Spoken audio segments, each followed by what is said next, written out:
Why do you keep saying werewolf? Because that's how I pronounce werewolf. Well, it's not werewolf. It is werewolf. It's werewolf. It's not. Michael Jackson's video was werewolf. No, it's not W-E-I-R. It's W-E-R-E. Yes, I know. That's werewolf. You're talking about you're mad. You're a young whippersnapper.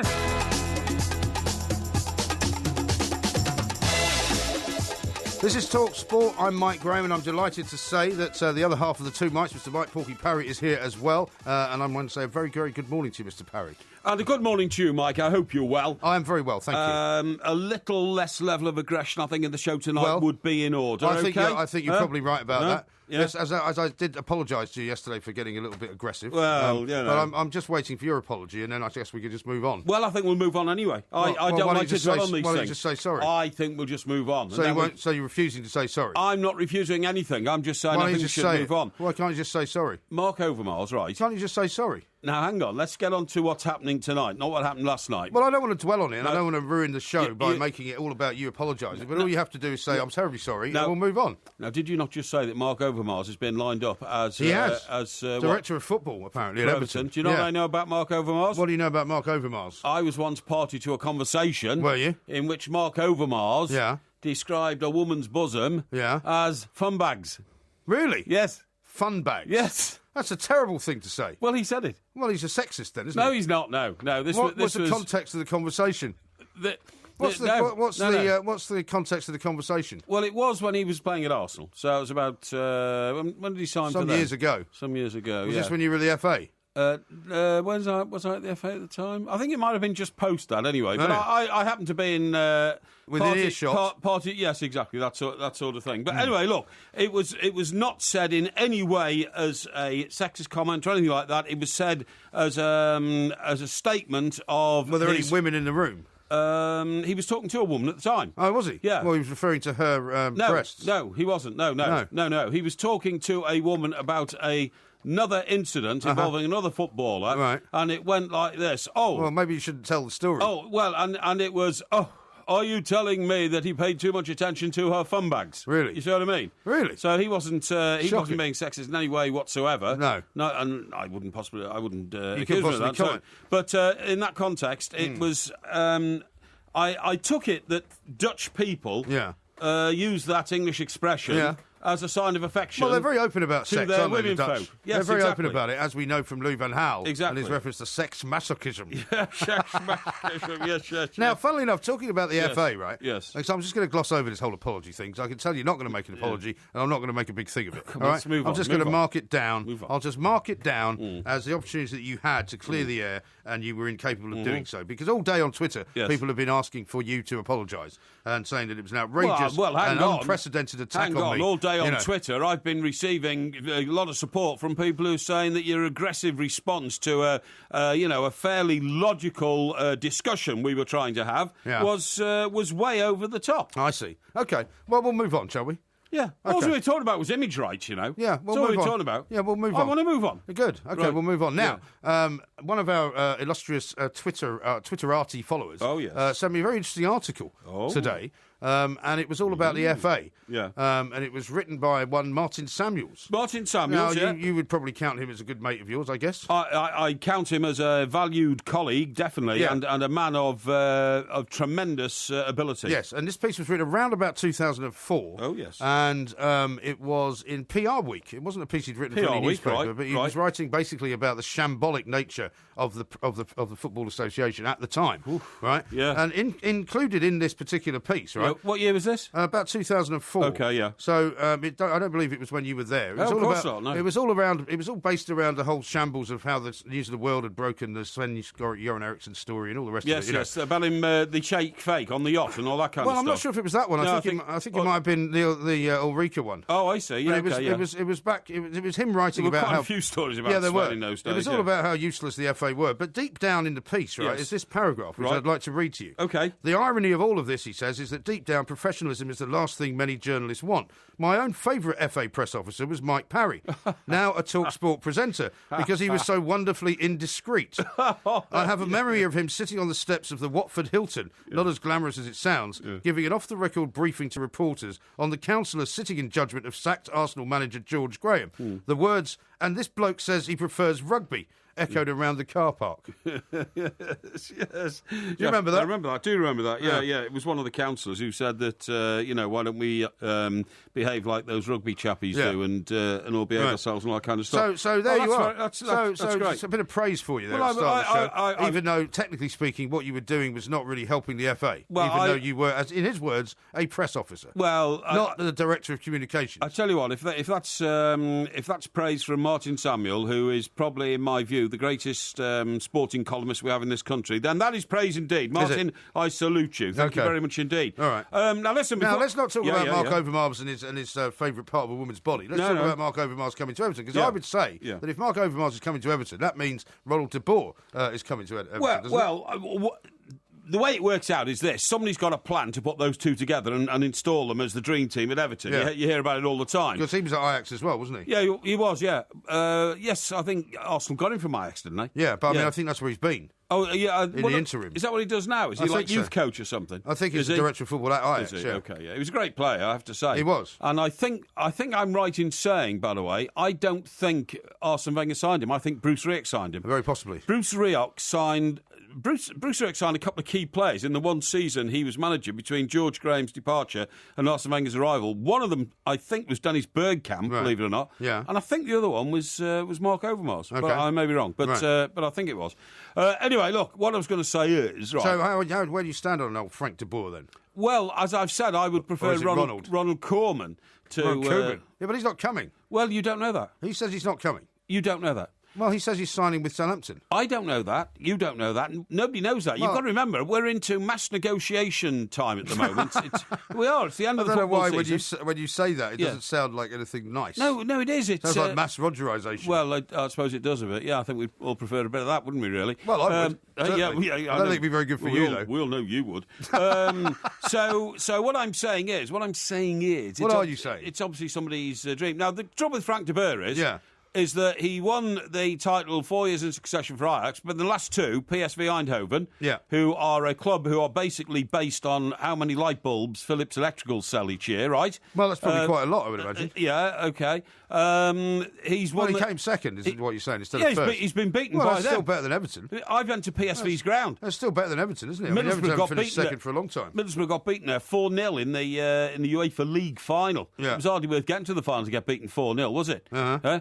And I went on the same plane as Adrian Bevington, who took it 1 day off a year to go and support his club, Middlesbrough. What's he doing now? In Holland. He had a very short career at Aston Villa. Oh, he only ever went there as a consultant, and he fulfilled his obligations there, and he's got his own business and everything. Adrian's going to be very, very successful in the art of football management and that kind of stuff, you know? I see. Now, what I was going to say to you was, before we get really into the football and that kind of stuff, do you believe we're on the brink of seeing the second French Revolution? What? I think there could be a revolution in France. No, this is what they do every summer. No. Every summer they have a strike. No. Do you know every summer they have a strike. Well, how many strikes are they having at the moment? Well, they've got the air traffic controllers on strike yesterday. Yes. I don't know how long that goes on for. That goes on for 3 days. 3 days, okay. Yes. And now they've got the petrol problem, haven't they? That's been going on for a week, and France is running out of petrol. But now, of course, the anti-globalisation crowd are involved, and they're all wearing the anonymous masks and all that. Lots of tear gas from the police. They do it every year. No, teachers are going on strike in France, right? Well, it's nearly time for the holidays. Yeah, but it doesn't matter. They're going on strike. They do it every year. But what do you think this is all aimed at? Well, it's all aimed at what they like to do, which is professional striking and professional demonstrating. Do you not think it could be aimed at trying to nobble completely the Euro 16 football championships? I don't think so. I do. No, I mean, you might say it's more likely to have a sort of a knock-on effect on the Euro referendum. I have political insight, and my insight tells me there is something afoot in France, okay? This is something rotten in Denmark, Yeah, absolutely. In France? Yes, yes. And old Bonnie Tyler, when she sung famously, you know... Yeah, another... I was lost No, that wasn't... I thought you were going to sing the other one. No, in the trees... a totally unexpected introduction of the heart, or whatever it was. In the trees, the birds were singing... There won't be many birds singing in France this summer, I'm telling you. Well, I think you're being unnecessarily gloomy, as per usual. You're predicting the end of things. Yeah, it'll all stop as soon as it started. Because for some reason they'll stop and they'll move on somewhere else. What's happened is Mr. Hollande, who is the French Presidente, Hollande. He has so knackered the He's financial... upset quite a lot of people, yeah. He's so knackered the financial and economic structure of France, which was vulnerable even at the start of his reign, because, they do believe in a fair day's leisure for a great deal of pay. They do. Did we not say yesterday that people in Paris worked even fewer hours than anyone else in Europe? Anywhere else in the world, almost, Right. And it's in the time, by the way. And it's all imploding. So I don't think it should be too gloomy. I believe we could be on the verge of seeing... You'll be wrong. The Bastille falling! You're absolutely wrong as ever. Now, before we do anything else, and we haven't got much time, there's a couple of messages I have to read out. Okay. This is from Ernie. Okay, he says, Ernie. at the beginning of the show, could you please wish our daughter Georgia a very happy 12th birthday? She loves your show. So I just want you to bear that in mind. Now, hang on. She's only 12. 12, and it's her birthday. It's her birthday. I'm thinking very quickly here, and I'm going to... What's her name again? Georgia? Georgia. And what's her dad's name? Ernie. Ernie, here comes the tribute to Georgia, OK? It's a happy birthday to Georgia. I thought you were going to sing Georgia on my mind. No. You know the song, Midnight Train to Georgia? Yeah. Who was that? I think it was Gladys Knight and the Gladys Pips. Knight and the Pips. So that's my rendition, Ernie. Doesn't sound anything like it. To your lovely little girl, Georgia. All right. Happy birthday, That's Georgia. enough. And yes, it's right. Old MG has said it. We got Georgia on our mind. And here's Matthew, as just one other one, right? Right. I don't want to turn this into a happy birthday to you kind of scenario, but he's just turned 40. He says, can Porky wish me a happy 40th birthday? And can the two mites tell us what they got up to on their 40th birthdays, which we'll do later. And this is Matthew. This is Matthew. Matthew, happy 40th, pal. You are entering the best decade of your life. No, you're not. You're leaving the best decade of your life. Sorry about that. This is Talk Sport.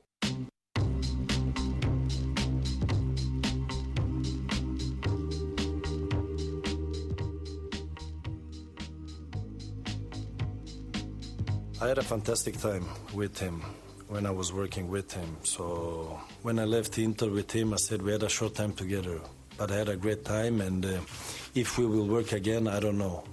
Let's see how things plays out. I don't give guarantees. I said there is concrete offers from Premier League. So let's see what happens.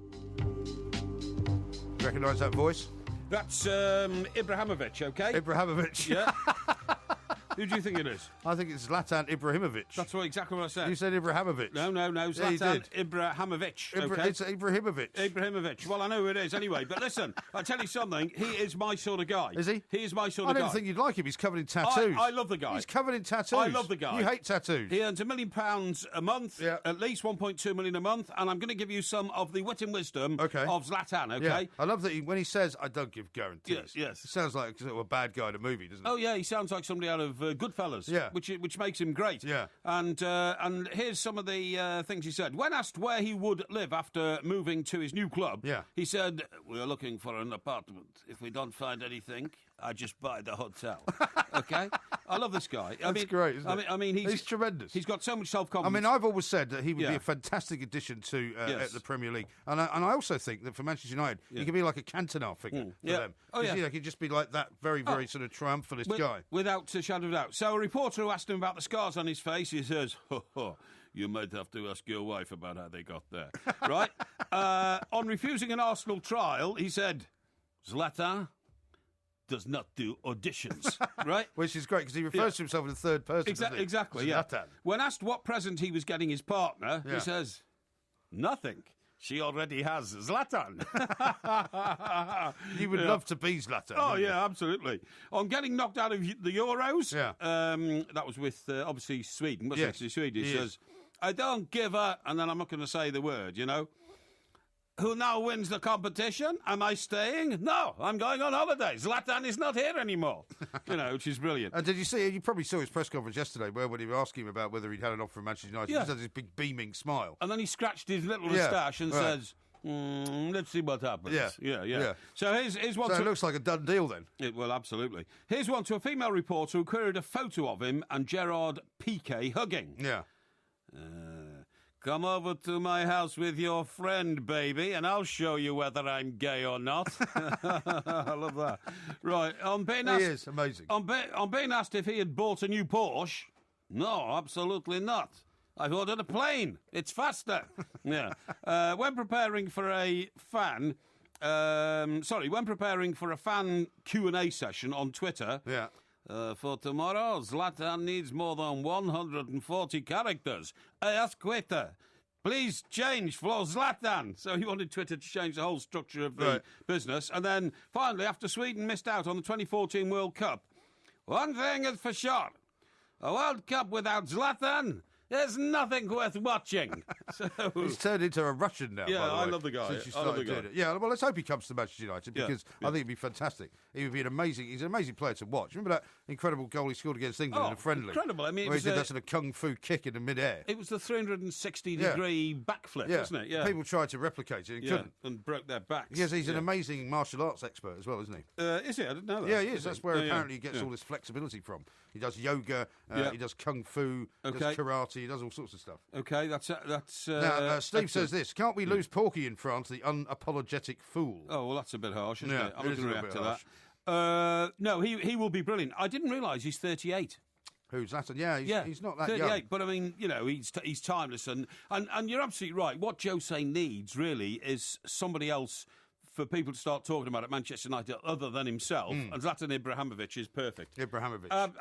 And also, I'll tell you the other thing, because young Marcus Rashford looks like he's going to get his debut for England tonight. World is watching Rashford, it says on the back page of the Daily Mail. That's right, England-Australia. Yeah. And wouldn't he be a perfect foil to Rashford in his first season? If you've got Zlatan Ibrahimovic going through the middle and Rashford following him, I think that'd be fantastic. I would have thought so. Yeah, I agree. Ferguson got in Henrik Larsson for how much less than Mourinho is going to pay for Ibrahimovic, says Mark in Aberystwyth. Yeah, I mean, do you remember when Ferguson got Henrik Larsson for a season? That wasn't very successful. Well, it was successful. No, I mean, he scored a few goals, and whenever he played, he was a pivotal player because he always was. And I think he's only 34 actually, Ibrahimovic. I don't think he's 38. Is he? Yeah, Why did I think he was 38? I'm going to find out when he was born and try and nail that one. Okay. Yeah. Well, it's just another mistake that you've made. No, it's not. No, perhaps as in this latest one. Sam says David Dean signed Bergkamp. People at the club have said this on many occasions. Yeah. And Wenger signed Overmars. Yes, okay, but David Dean signed Bergkamp when Bruce Rioch was officially the manager. So that's the only point I'm making. Yeah.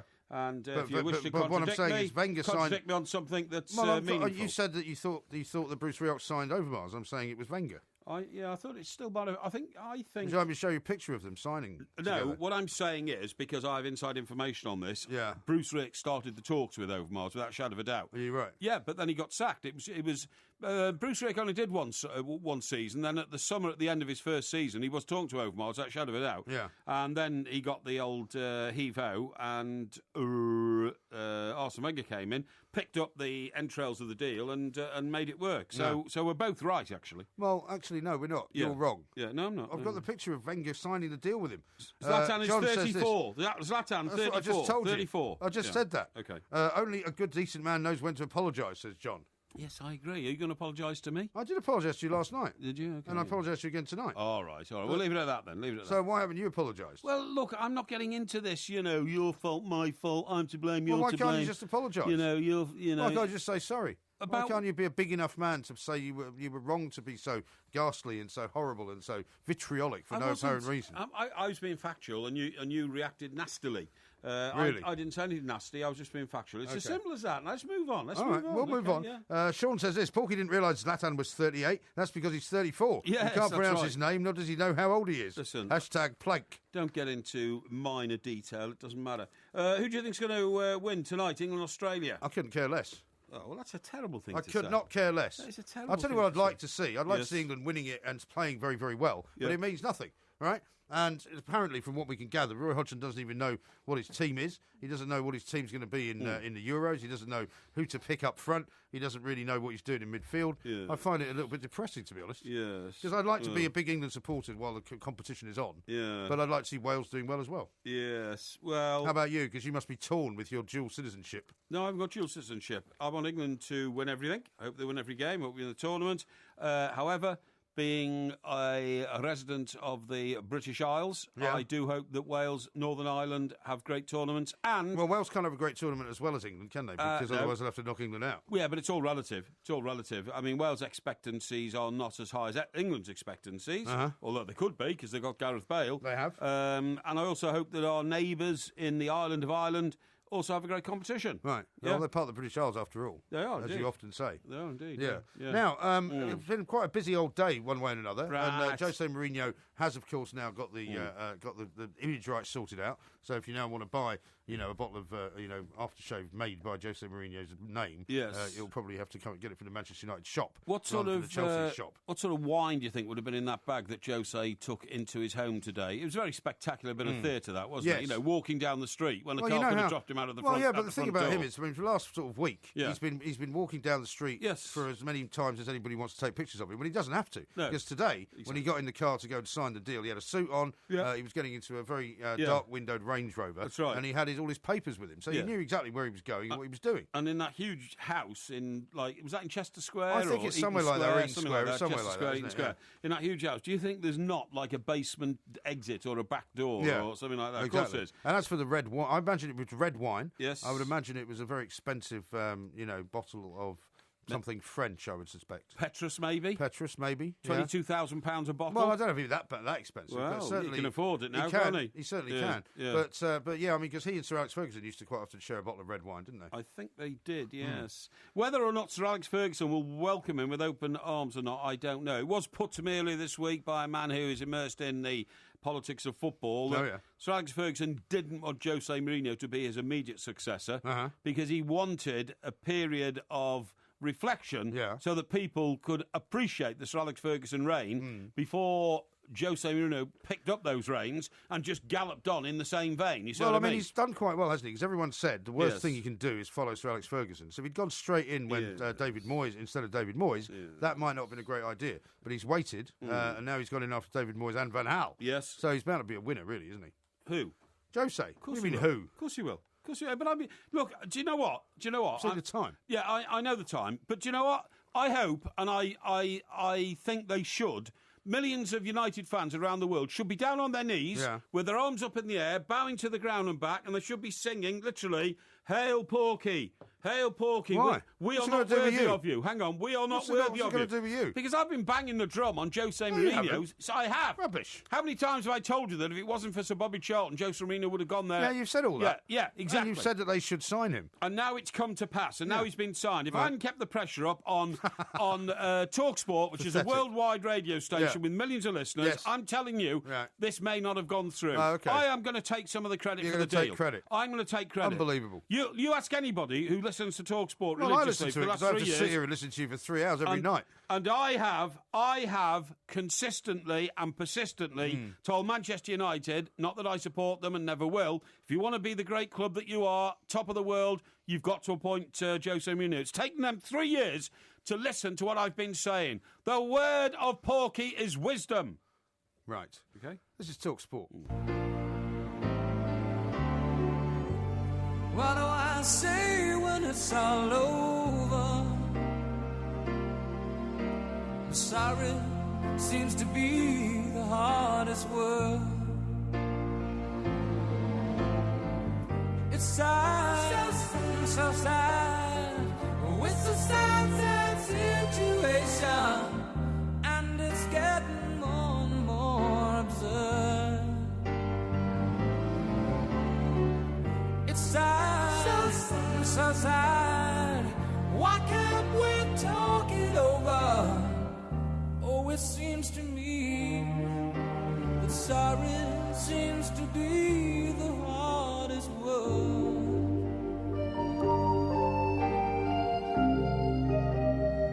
Lovely song, that, isn't it? No.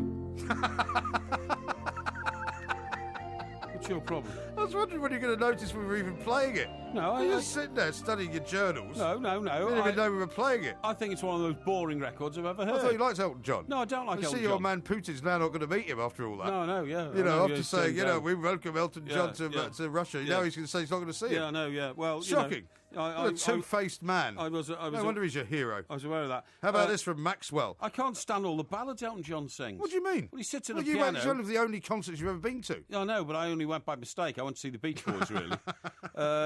But surely he was the headline. Hey? Surely he was the headline. No, in those days, the Beach Boys were. They were. I don't believe you. They were, honestly. No, I can't believe that. And the other thing is, songs like Daniel's gone on an aeroplane tonight. It must be Daniel's travelling tonight on a plane. Yeah.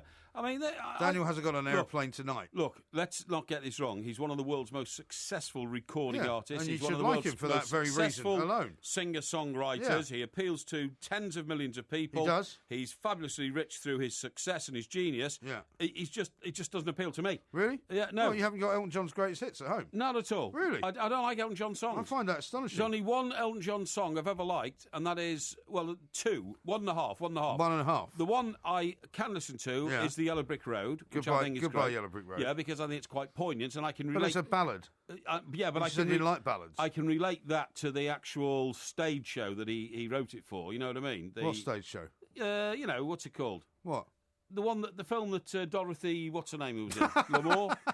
Dorothy L'Amour? No, what was her name? You're talking about The Wizard of Oz? Wizard of Oz. He didn't write it for The Wizard of Oz. He did. It's got nothing to do with The Wizard of Oz. Of course it has. Rubbish. The Tin Man went down the Yellow Brick Road, didn't he? Yes, I know, but the song is not about The Wizard of Oz. Of course it is. No, it's not. When are you going to come back? When are you going to go down the Yellow Brick Road? Why do you think they made The Wizard of Oz? The Yellow Brick Road. It was the first colour film they ever made in Hollywood. I know that, and they did a stage version, and he wrote the music for the stage version. No, he didn't. Well, The Yellow Brick Road comes from The Wizard of Oz, does it not? It does. Thank you. But That's all I'm telling you. But he's using that as a sort of allegory for life. Yeah. It's not about The Wizard of Oz. Well, you know, it sounds like it is to me. Now, and it's Judy Garland you're thinking of, by the way. Judy Garland, that's not right. Dorothy. Even though Dorothy is in is the character in the film. And the half that I can relate to is because it was when I was 17 and I'd just passed my driving test. You can't remember the name of it, can you? Yes, I can. What is it? I can. I was 17, I'd just passed my driving test. Right. I got my Vauxhall Viva, which I'd been saving up for 12 months. Is this the one you sold off when it was knackered? Yeah, that's right. Yeah, I sold it to some jerk. To some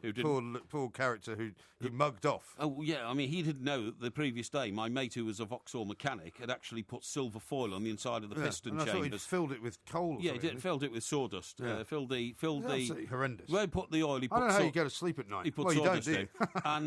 and he took the head off the block, whatever That's why you that don't is. sleep, isn't it? No, he took the head off the block and he lined the piston chambers with silver paper because the piston rings are so badly worn down. And it never got further than 2 streets away because as I banked the money and then had to go back to work at the Chester Chronicle in the Chester Chronicle office car, I had to hide my head as I overtook the bloke because he was on the roadside with the bonnet up trying to work out why the car had blown you probably up. didn't have to hide it too much. And there was smoke coming out the engine. Anyway, point of the story is... Well, what about the other song then? Yeah, well, I'm going to say. So I get my... I've never known anybody to take so long to get round to the point of the story. It cost me another 35 quid. Never mind all that. What's the name of the song? To acquire the radio and get my mate next door to fit it in because he had to put all these odd leads into it and all that. Switched it on. Was this your mate that Bob Mills used to know? Oh, yeah, could have been. Yeah, could have been, yeah. So I switched it on, drove down Laurel Grove with my bird in the passenger seat. Your bird? That's what we used to call him in those days. Did you have a nice pair of fun bags? No, I'm not answering that question. What? I'm not answering that question. And all of a sudden, you know, on this crackly radio, suddenly starts... What's that called? It's called Crocodile Rock. Very good. I remember when... Who was young? Rock. I remember when Rock was... yeah, that's his name of a girl. Me and Susie had very good. so well much done. fun. Yeah. Holding hands and skimming stones. Yeah.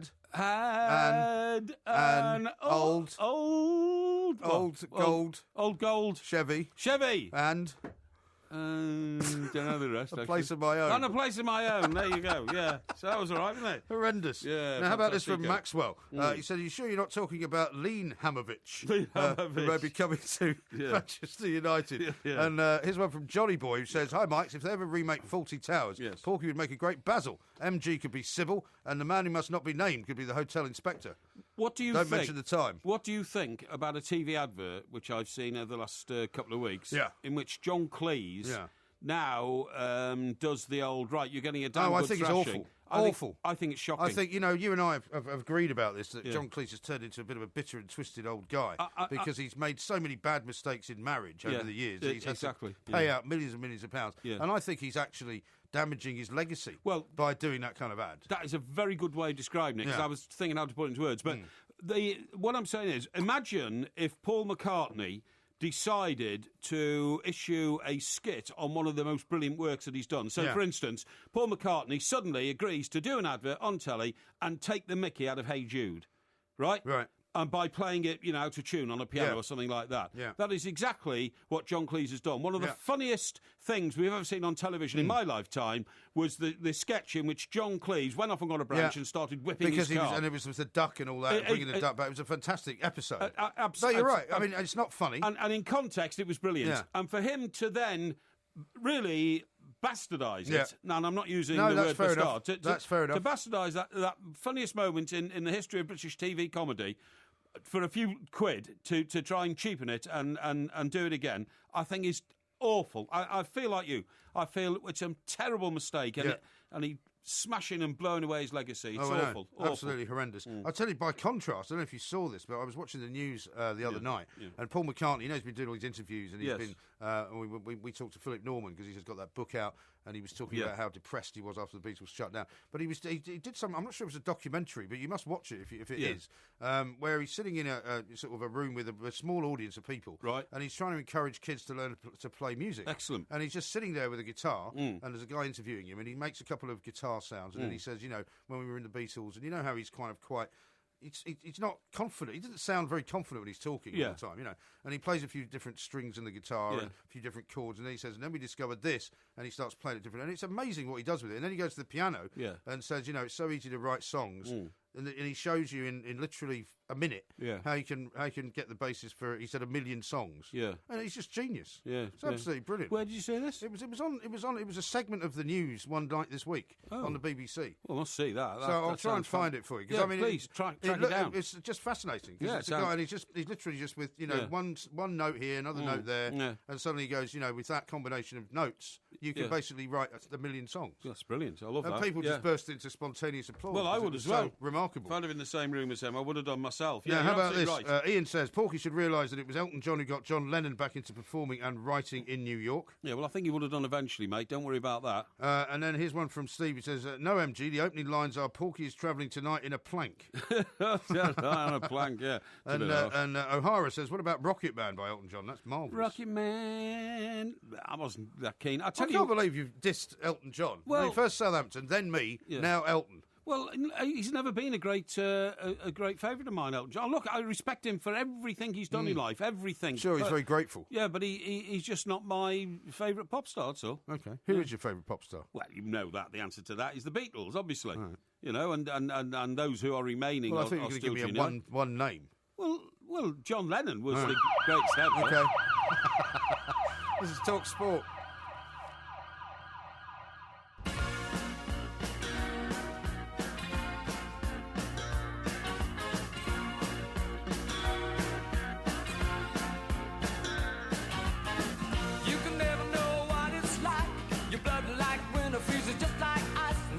Lonely light that shines from you. You wind up like the wreck you hide behind that mask you use. And did you think this fool could never win? Well, look at me, I'm coming back. If I could rewrite the words for this and have, instead of I'm still standing, I could have I can't stand you. Or I'm still falling, if we've been on the old falling down motion. Well, that's true, but we won't be doing it. I quite like that song, and I'll tell you why. I read in an interview that he wrote that when he was at his lowest ebb. He was going through a terrible period. Well, just when he was on the old drug he was carried out of his house on a stretcher into an ambulance. He'd been dabbling in drugs and that kind of thing. He'd had a broken relationship, and he was really at a very low ebb. And then somebody got him back into life, and he went down to the Riviera where he had a home, and he suddenly got back into business. He produced a great video. Have you ever seen the video to that one on the Riviera? And a lot of very beautiful girls in it who are all frolicking around in swimsuits and things. You like all that, don't you? Yeah, I do, yeah. Yeah, good. All right, well, let's talk about football now, because David Barkley, former England man, is ready to talk to us, because, of course, we've got lots to say about the big game coming up tonight, which is live on TalkSport, England against Australia, which is at the Stadium of Light, isn't it? Which presumably is because of all the playoffs and stuff that are going on this weekend. Well, not necessarily. I mean, obviously Wembley's occupied, but there's always been a desire to continue to take England around the country like they did when Wembley was being rebuilt. Absolutely right. Yeah. David, a very good morning to you. Welcome to the show. Hey guys, how you doing? Yeah, very well, thank you. Thank you. Very, very well indeed. Thanks very much for joining us. Now, we've got sort of a few things to talk about with England, I suppose, but before we do that, we should get your view on Jose Mourinho finally signing a deal with Manchester United, as everybody now believes he has. Well, I mean, it's just thinking about it during down the touchline some years ago. We haven't got a great. We haven't got a great line here, David. Hang on a second. We'll try and get you on a better line. But sorry, carry on. No, I was just remembering when Chelsea won a game at Old Trafford and he was running up and down the touchline, and now all of a sudden he's the main man there, which is quite incredible after all these years. Right. Did you ever think that would happen? I mean, the guy who seems to have Chelsea so very much indelibly kind of inked through his veins, and suddenly now he's going to be running one of their biggest rivals. Well, I think it's a fantastic thing for Manchester United. I wasn't, as a personal opinion, amazed at the fact that Chelsea decided to make that decision to move him on, because for me, I don't really think it's about change. It's really about, the players. The players really just weren't doing it anymore. He couldn't trust in his own players. So this is a really fantastic opportunity for Jose Mourinho now when he goes to Old Trafford to fill his own squad again. And he's going to be pushing to rub it back into Chelsea's face now. Because I think it was a bad decision. The players just did not do it for him at all in the early stages of this season. So I'm really looking forward to him being the Manchester United manager. Yeah, the thing is, Dave, I think you're absolutely right. I think Mr. Abramovich should have done exactly the opposite to what he did. He should have said, Jose stays and any players who can't respond to him can leave and we will rebuild this club, because you can bet your life in 18 months' time, Mr. Abramovich is going to regret having let Jose Mourinho go. Jose Mourinho is a man who, above everything else, has enormous pride in his own ability.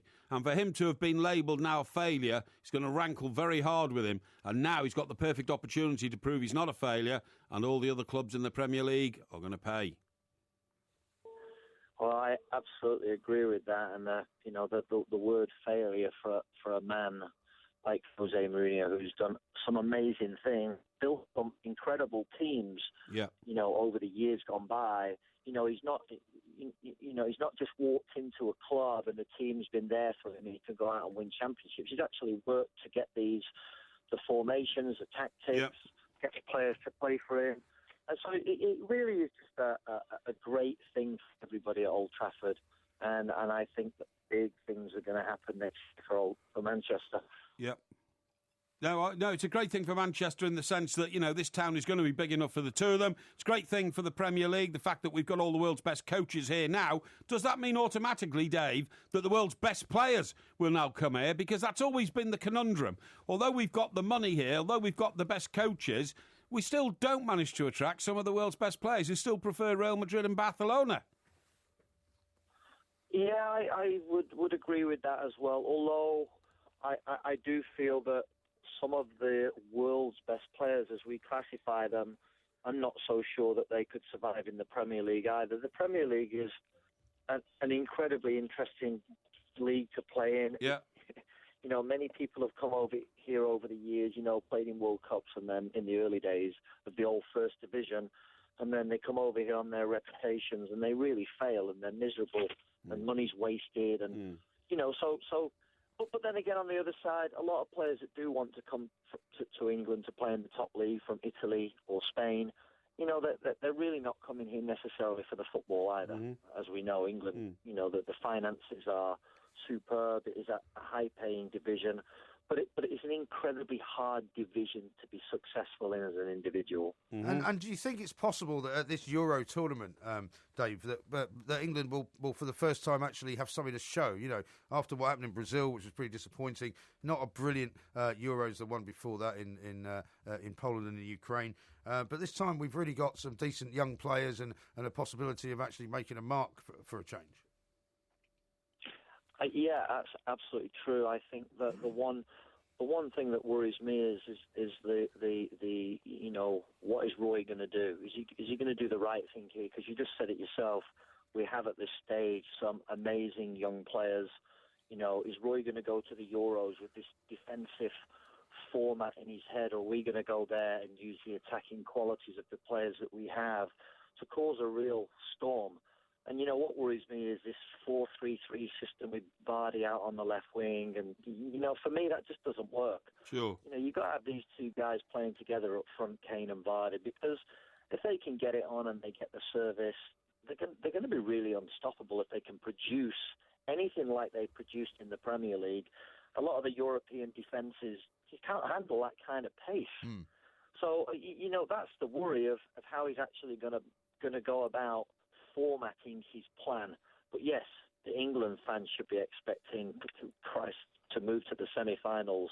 Absolutely no problem, but only that will happen depending on how Roy works his system. Yeah, right, and that's the difficulty because we don't really know. What do you think should happen with Daniel Sturridge? I mean, Hodgson sort of hinted yesterday that if he's not fit, obviously Marcus Rashford's probably going to start the game against Australia, and Rashford has been a revelation. Is Sturridge a bit too much of a risk to take if he's got this sort of proneness to injury? Well, I think it's, like the Italians are only taking the people that they feel can do a 100% job for them, and I think that should be the case with any manager. You've got to get the best out of people. If he's not fit, I mean, Sturridge is a fantastic technical player, but he just does not possess the killing pace that Vardy and Kane have. So, again, it depends on what players are going to play around these people, who's going to sit in the hole, who's going to sit in midfield. That's what that's what this whole game is about. Yes, and absolutely true. They should be taking Rashford with them if there's an opportunity, because he's had a good end to the season. He's a young talent. He's confident right now. He's not injured. He's fit and he's ready to go. Yeah. And what about Jack Wilshere? Would you take him? No, I probably wouldn't. Not because he's not a fantastic player, but because he's injury prone, and you just don't know. Can you risk taking somebody to carry them for the sake of it, or will you take another midfield player who's had a really good season and just think, there's another year for Jack to come back in? It all depends on what kind of system they're going to play. Yeah. I mean, that's the bottom story, really. Absolutely. So I wouldn't take him because he's been out. OK, David, thank you very much indeed. Thank you, David. David Barkley there, former England player, now working over in the US of A, with his own academy, of course, as well. We'll be talking more about the England game tonight against Australia, and lots more, of course, including the Porky Quiz coming up on today. Yes. Now, on next live show... if you come to Dingwalls, you'll hear it. Dingwalls, when's that? Week on Friday? 2 weeks tonight. 2 weeks tonight, 2 weeks tonight, June that's the great. 10th. Absolutely, looking forward to on that. On the eve of the Euros. Very much indeed. By the way, I'm getting a lot of people sending me tweets and texts about a TV advert which I voiced over. Yes. And don't say the name. I'm not going to say the name, but very complimentary really? About my... You haven't been reading the ones I've been reading. What? People have been accusing you of being a money-grabbing, greedy, horrible person for doing them, which seems a bit unfair. I don't know why. Of course it is. You've got to make a living, haven't you? I think the richness and the tone and the I haven't seen any of those. baritone type quality of the audio has been marked down by few experts in the business. You know what I mean? Yeah, well, I'm not sure that you're reading the right Twitter. Well, I think I've got a big future. Well, you might have a big future, but you've got a smaller future than I have, on the grounds that you're probably not going to be alive for as long. Oh, that's very Particularly if you carry on the way you did last night. Thank you very much. You might find yourself getting jumped in an alley one night. Yeah. And in Glamorgan, I think the only fantastic thing about Mourinho is that he won't stay long. I've supported United for 56 years, and he's not a United manager. I think he'll stay for 10 years. I think, and you might have to rethink that. I think he'll stay for 10 years. I think he wants to... I understand people not wanting him as a manager. No, exactly. I think he'll build a legacy. I also think this idea of 3 years, 3 years, 3 years, he was restless because he thought he could go on and do other great things to other great clubs. But this is his last challenge. I mean, he's not going to spend 3 years here, is he, in a desperate bid to try and get to Paris Saint-Germain? Well, I think the problem is, though, I mean, on his track record does not suggest... That's the only one left for him. Well, yeah, but he hasn't been at Bayern Munich yet. Well, he wouldn't want to go to Bayern Munich. Why not? Because he just wouldn't. Why would he want to go to Bayern Munich? Because he hasn't been there yet, as you've just said. He hasn't been at PSG. It's not a carousel where you've got to go here, got to go there. What I'm saying is... Carlo Ancelotti's gone to Bayern Munich, right? Yeah. And Carlo Ancelotti has been on the same kind of path. Yeah. So if he was offered Bayern Munich, of course he would take it. No, he wouldn't. No. Why not? He's going to win the Champions League at Manchester United to become the first manager ever. Maybe. The only proviso I'd put on that is as long as he does it within the first 3 years. Because if he doesn't, his track record is that he won't stay longer than that. Well, he'll win the Champions League, I'm certain, at Old Trafford, right? And he'll become the first manager in history to have won the Champions League with 3 different clubs in 3 different countries. Yeah. And that will be it. He won't want to go on then and do another... Of course he will. Yeah, of course he won't. Did you not see the quote from Louis van Gaal's mate today, who said he believes that Louis van Gaal will not want to give up on football just yet, and he may, in fact, offer himself up to be the coach of Belgium, for the World Cup. But why Belgium? Well, because they obviously need a manager. Yeah, but I mean, he's Dutch. That's almost their biggest rivals. No, he doesn't care about that. Me. Well, Jose Mourinho's just gone from Chelsea to Man United. What's the difference? Well, the difference is Chelsea booted him out. This is Talk Sport. We are the Two Mics. There will be a podcast coming out a little bit later on. Let me read you a few tweets and texts that we've got coming in. One from Paul in Hockley, Birmingham says, once again, we go into a major football tournament with a dithering, flustered manager who A, hasn't got a clue what his best team is, B, likewise his squad, and C, picks players who always seem to be injured or out of form. What's even worse, the indication is the FA will keep this boring old duffer on for the World Cup. Yeah, well, I wouldn't be rude about Mr Hodgson, but I'm afraid I do believe that he's too old for the job and does not justify... They shouldn't keep him on for Russia, should they? No, of course not. But they shouldn't have kept him on for this one. He hasn't justified his job after the pathetic performance in Brazil. No, exactly. Shocking. And I tell you what, the Rashford thing is so interesting, because if he does get his debut tonight and he plays well, and then Mr Hodgson decides, well, I can't risk taking him, well, what a completely stupid and idiotic thing to have done. You know, give him his debut tonight, raise the ante with everybody, the hopes, and he took Wayne Rooney when Wayne Rooney was the same age. I see no reason at all why he can't take Rashford, and yet then you go through all the arguments about, oh, well, you know, Sturridge isn't fit. Well, don't take Sturridge then. You know, you shouldn't take unfit players. Well, how about this for a bit of twisted logic from M. Smith? He says, Wilshere had most of his ankle injuries on England duty. He's put his body on the line for the country, deserves space and respect. Well, if he gets most of his injuries playing for England, then isn't that a good reason not to take him? Well, exactly. Because he's going to get injured again. Exactly. A very good bit of logic. Nom de Plume says this. Evening, MG. Porky really is unique in his haplessness. The only campaign he has managed to claim success in is one that results in a rival to Everton getting a better manager. No, I don't think so. I think you'll find a lot of my campaigns. I mean, funny enough, I'm about to embark on another campaign to try and stop the RSPB, which is the Royal Society for the Prevention of Birds.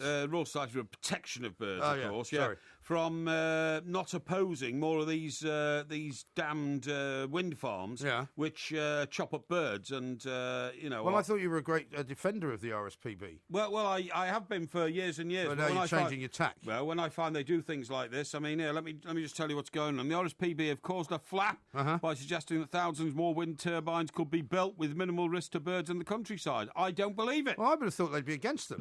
I thought they'd chop birds up, don't they? Yeah. The charity, which has previously been accused of being more interested in political lobbying, and that was exactly the same, by the way, for the RSPCA. Yeah. The RSPCA have just got a new director who said, look, we're really sorry. Yeah. We have been too political. We have been pursuing, pursuing, you know, fox hunting and all that, you know, which is a political issue rather than an animal welfare issue. Speaking of which, you see that junior doctor's leak today? One that came out. Oh, yeah. They've only ever been interested in weekend working. Actually been interested in the money, and it was never anything to do with anything else. No. The last time I suggested that on Twitter, I got a whole barrage of the usual suspects. Yes, that's right. Who then jump all over you because they see the hashtag, you know, junior doctors, and they were all saying the same thing. The main tenet of Marxist-Leninism.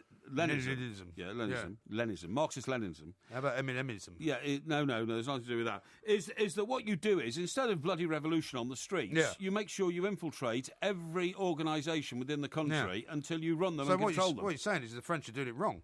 The French are actually on the streets fighting. French got it completely wrong. Yeah, whereas what they should have done is what they've done in this country. Yeah, what they've done in this country is they've infiltrated the police, which are now run by, you know, sort of geeks who think that people who should come out of university... Bernard Hogan Howe and his crowd. Yeah, should come out of university and then take a degree in social welfare and then become a police officer. It's the same with the fire brigade. It's the same... I don't know about the fire brigade, actually. Yeah, well, it is. You might be being unkind about them. Well, I don't know. I am being unkind about the fire brigade. I withdraw that. Yeah, I think the fire brigade still are at the heart of it. Yeah. They do the brilliant job and they're very brave. So do I. I think so. They have not actually been subjected to too much of this nonsense. Yeah, a fine body of men. Yeah. And remember, please, whenever I'm talking about these organisations, I'm talking about the controlling officers right at the top, the top 1%, who have been politically installed in their jobs. Same in the NHS, obviously. Same in, you know, most charities now have been infiltrated by insurgents who want to make them into... into anti-government organisations, You're not wrong. I mean, you know, when you get a charity that's supposed to be raising money to help old people in their old age, who just constantly pump out political dogma about, you know, government cuts on old people's heating, government cuts on old people's housing, government... You're not supposed to do that. Yeah. You're supposed to go and help old people who are in need in one of the richest countries in the world. Indeed. And are well looked after by our political establishment, of course. You know? Anyway, have you helped anybody today? Because I know you like to boast about that. Who have you helped today? I'm just trying to think who I've helped today. It must have been somebody. Let me think. Did I? Yes, I did help somebody today. I signed... Here, I've just remembered. I signed a DVD For you signed a DVD? Yeah, for... Where? At our distribution depot down in Surrey. Oh, really? Yeah, I've been there today. Oh, were you? Yeah, and it was for the son of a chap who was a customer of theirs. Oh, right. Who was a fan of ours. Oh, really? Yeah, so I've done my bit. Well, you didn't get signed by me then.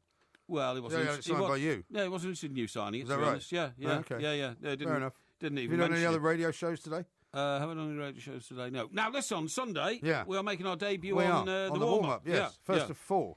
First of four, Four in a row. And it's 3 hours, isn't it? It is 3 hours instead of 2, yeah. 11 till 2. And so that means we will be seeping into the Monaco Grand Prix, Indeed, we will. where Mr. Brazil will be languishing on a boat, I understand. He will be down there on the boat. You're absolutely right. Now, By the way, he invited me to the derby. What? He invited me to the derby. When? Well, next Saturday. Yeah, when did he invite you? Yeah, yesterday morning when I saw him. What did he say?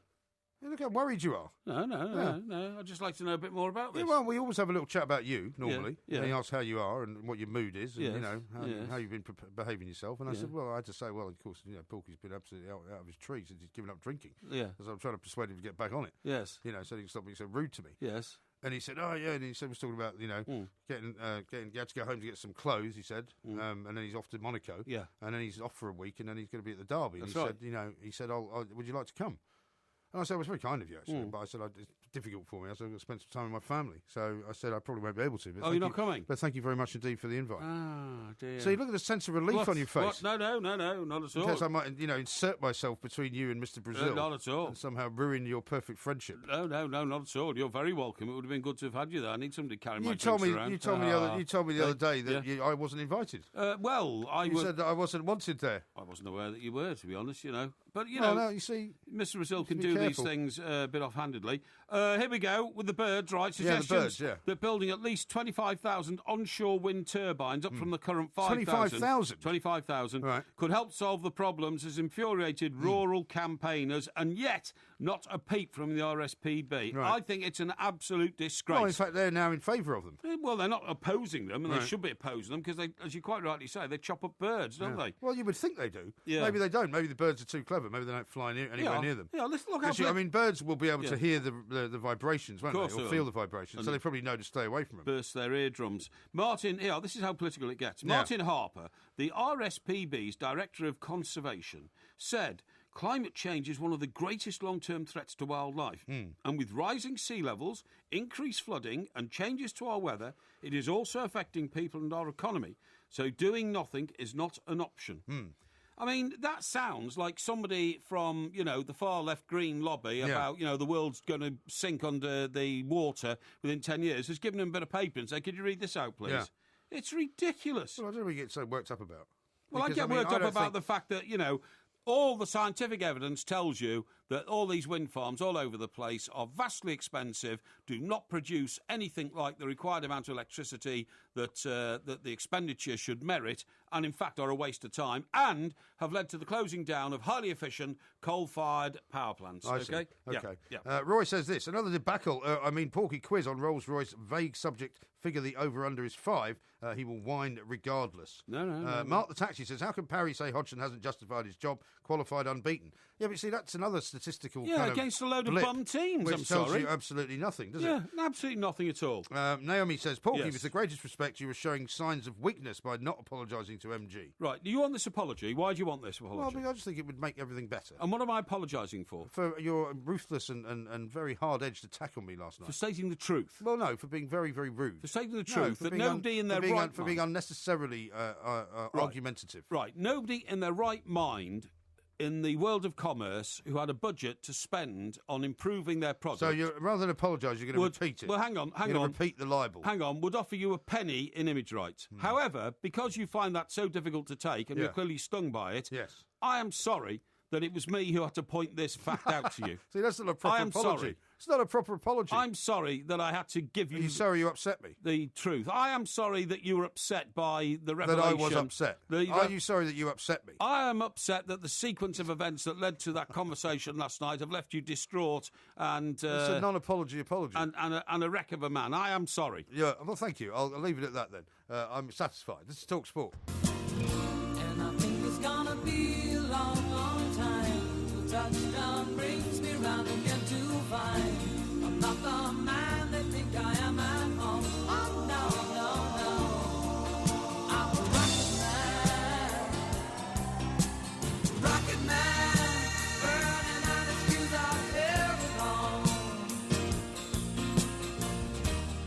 tell me you don't like this one. I don't actually. I think it's too slow and a bit, a bit drippy and, a bit drifts all over the place and all that kind of stuff, you know what I mean? Look, I'm not knocking it. There are millions of... my brother-in-law's got every Elton John LP ever written and all that kind of stuff, ever made. And he plays them incessantly when I'm around his house, which drives me a bit mad, but, that's his choice. Yeah. Listen... Yeah, you've upset somebody in Liverpool, right? Yeah. This is the sort of typical reaction you get when you start talking sense about certain issues in this country. Yeah. Ian in Liverpool says, pair of right-wing deadbeats, I'm OK, Jack. What's that got to do with wind farms, Ian? Yeah, what's that got to do with it, yeah? Why would you have to be in favour of wind farms just because you're left-wing? Yeah, Why would you have to be against wind farms just because you're right-wing? Exactly. I just don't get it. The deadbeat thinking that people come up with. I just don't get it. Listen, mate, talking about the opposite end of the scale to the antecedents of that sort of message. Yes. See this fantastic story about these the train service that got stopped on the way from Littlehampton in West Sussex, which is near you, right? Yeah, not far. Yeah, Littlehampton, West Sussex, to London Bridge, which is a station you're familiar with, okay? I'm afraid I am, yeah. Yeah, that's right, yeah. And, that is prime commuter belt territory, okay? It is, yeah. And guess what happened? The train got stopped and all the passengers told to get off. Do you know why? Why? 2 passengers in first class argued over who had the better seat. What? Started throwing coffee over each other. Really? Yeah, it was the 7:20 a.m. train. Train was held for 30 minutes while the police came on board, investigated the incident, and after it arrived at Gatwick... How ridiculous is that? The company running it, Southern, cancelled the service. Right. What, so they had to arrest these 2 characters? Well, they weren't even arrested. The police spoke to them. Hundreds of commuters forced off a train after 2 first-class passengers threw coffee at each other in a row over their seats. That sounds like the sort of thing you'd get involved in. And people would say, I bet that was 2 sort of, women who were wild. It wasn't. It was 2 men. 2 women? Well, because, women, I think, sometimes have a reputation quite unfairly for being a bit, more, coffee throwing. Explosive. Yeah, exactly, yeah. But anyway, the fight between... No, but people do get into fights for the most ridiculous reasons. Oh, yeah. Like a true man. Yeah. So the fight between 2 men on the 6:29 a.m. Southern service from Littlehampton to West Sussex had to be cancelled. Ross Auld, he was a passenger on board from Brighton, said 2 clowns, he tweeted this out, were scrapping in first class at Hove. That's on the coast, isn't it? Well, they were actually fighting. Yeah, scrapping. Physically fighting each other in first class. That's ridiculous. And now thousands have suffered. The train has got cancelled because it wouldn't move. It was so late. Another passenger called Amanda Turner said, punch up in first class over a seat this morning made my husband late for work. More seats required and the men involved need to grow up. Shocking behaviour. That is ridiculous. A Southern Railway spokesman said the 2 men removed from the train following the incident. Well, outrageous behaviour. But I do have that problem, What, you get into rows with people on Well... Well, if they're arguing about who had a better seat, yes, presumably one of them thought that the other one was in his seat or something like that, yeah. But what happens to me is, if I go north, I always get an advance booking. Yes. And that comes with a designated seat. Yes. Now, if I don't like that seat, I go and find another seat that has not reserved. And why wouldn't you like a seat in particular? Well, sometimes I prefer a table with 4 seats. I can spread all my papers and journals out so I can put my lunch on the table and eat it in a civilised fashion. And if I have lunch of what, for example? Oh, Sandwich? Yeah, probably sandwiches and a bit of cake. Sandwiches and a bit of cake, yeah. Okay. A bit of cake, yeah. And have a bottle and ask the waitress person to get me a glass, right? And it's very civilised. They don't mind getting you a glass if you brought your own, do they? No, they don't mind at all. Right. No. You have to ask for it, sometimes if you've got to do all that on one of those pokey little tables and a table for 2, it's it's not enough room for me. Yeah. And do you prefer? Does it matter which way you sit, like whether you face forwards or backwards? I prefer facing forwards. Okay. Anyway, on one particular occasion, I set off from London. I think the first stop was somewhere like Stafford or something. Yeah. And these people got on. And there was no question of them having a reserved seat, but they came up to me and they said, "Oh, excuse me." I said, "Yes," and there were 3 of them. You know. They said, "Oh, there's 3 of us," and I said, "Congratulations, what's the problem?" Yeah. "Oh, well, you're on a table for 4, and there's only 1 of you." And I said, "I'm sorry, what sort of point are you making here?" Yeah. And they said, "Well," I said, "there's plenty of spare seats." I said, "What are you bothering me for? I'm not a. Do I? Were there other tables with 4 seats? No, there weren't. No. So you were the only one. Yes, exactly. Right. Well, why didn't you move? Oh, no, hang on. So they said, "No, we just wondered, please, because there are a lot of tables for 2." which are free, and there's some tables for one. Right. You know, stupid little ones with a fold-up table in front of them, you know. Yeah. We wondered whether, you know, we could ask you if you'd be kind enough to vacate this table, because it's so for they've four. been quite pleasant about it. Yeah, they've been quite pleasant, but quite irrational. Yeah. And I said, no, I'm sorry, I'm not moving. Of course you did. And they said, oh. I said, look, it's not my fault you got on at Stafford. I said, I got on at London. Yeah. This table was free. I'm taking it. And they said... Well, you don't get any extra, sort of credits for getting on first. Because if they had reserved those seats, for example... No, they hadn't. How come you had? So they're thick. Well, how did you? No, I hadn't reserved them. Oh, I thought you said you'd reserved a different seat. I'd reserved a different seat, which was just a one single seat, and I didn't want that one single seat. Right. There wasn't enough space for me. Right. I need more space. But what I'm saying is... I have newspapers to read, I have my journals, I have my lunch, I have my wine. I know it's not all about you, though. I mean, it's public transport. That means other people have to travel alongside you. So I said, no, I'm not moving. I said, there are plenty of spare seats, but we'd like to sit together. I said, well, I'll tell you what, if you three want to sit in these 3 spare seats, that's up to you. Yeah. I said, but I'm not moving any of my stuff off this table. I said, because I got here first. Charming. Yeah, and I'm staying here. Yeah. Oh, I couldn't consider anything. Will you stop bothering me, please? Yeah. There's plenty of seats down there. I'll go in the carriage. There's some in there. I got really irate. So what happened to them? They wandered off somewhere. Did and they? As far as I'm concerned, they might have opened the wrong door and fallen off the train. They wouldn't have bothered me. Dear me. Yeah. Now, I've got a story that's going to shock you to the very bottom of your boots, right? Yeah. You know how The Guardian were very much ahead of the game in terms of, Yes. making sure that the News of the World was closed down for all the various nefarious stuff they got up to.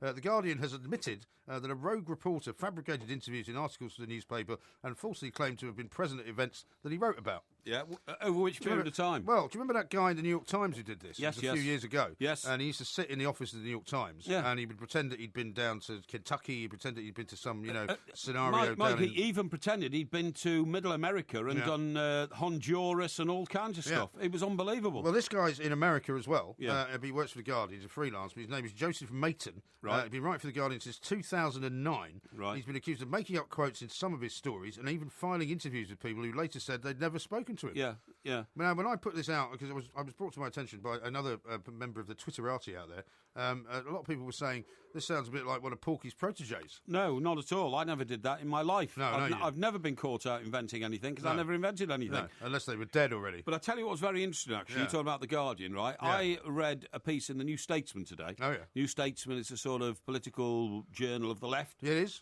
The Spectator's a political journal of the right. You'd call it sort of centre-left, though, wouldn't you, really, the New Statesman? Well, it's pretty It's left-wing. not very Corbynite, is it? No, it's not Corbynite. But anyway, I read both. But anyway, the interesting thing is, there were 2 pieces in the New Statesman today. One was from a media observer who told about the revolution at The Guardian, because the editor for 20 years, Alan Rusbridger, has stepped down. Yes. And he thought he was stepping into the position of chairman of the Scott Trust. And the Scott Trust is the trust that controls The Guardian. It is, yeah. The problem is... And actually, his second job now is principal of Lady Mary Hall College, Oxford. OK. He's become the dean there, or the principal, I think. He's still involved in the Scott Trust in some way, though, isn't he? Well, then, no, this is what I'm going to tell you. Yeah. Anyway, the new editor of the Guardian, a lady called Kath Weiner, decided, when she got in there to look at the books, they are £50 million in debt. Yes, well, they've always been in debt, haven't they? No, but this... And the reason is... that Mr Rusbridger, the allegation is, decided to expand the overseas operations of The Guardian to make them the most influential quality website in the world. Yeah. So he's hired nearly 400 people. Loads of people in Australia, in fact. In as well. Australia, In America and all this, and it simply ain't working, and the paper is literally going bankrupt, right?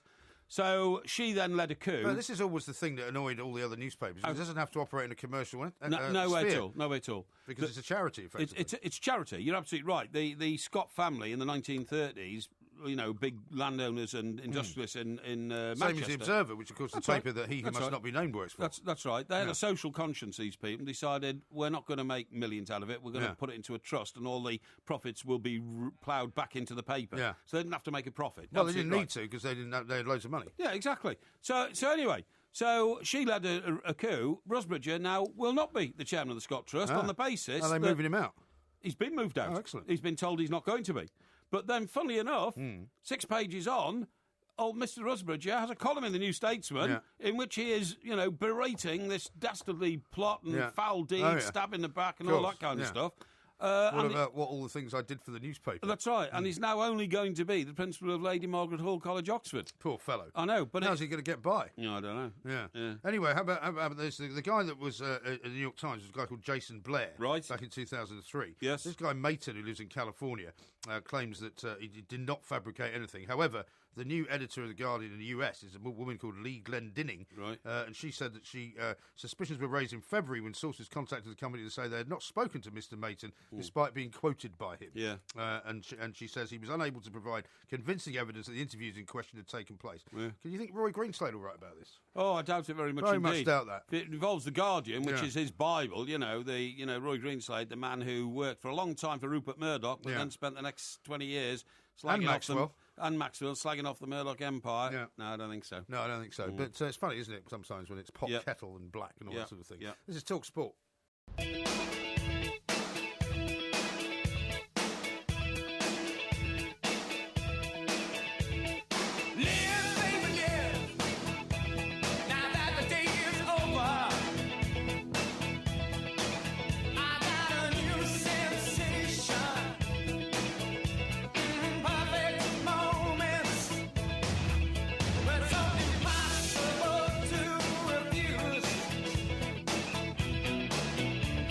Well, that's not Elton John. Do you like that?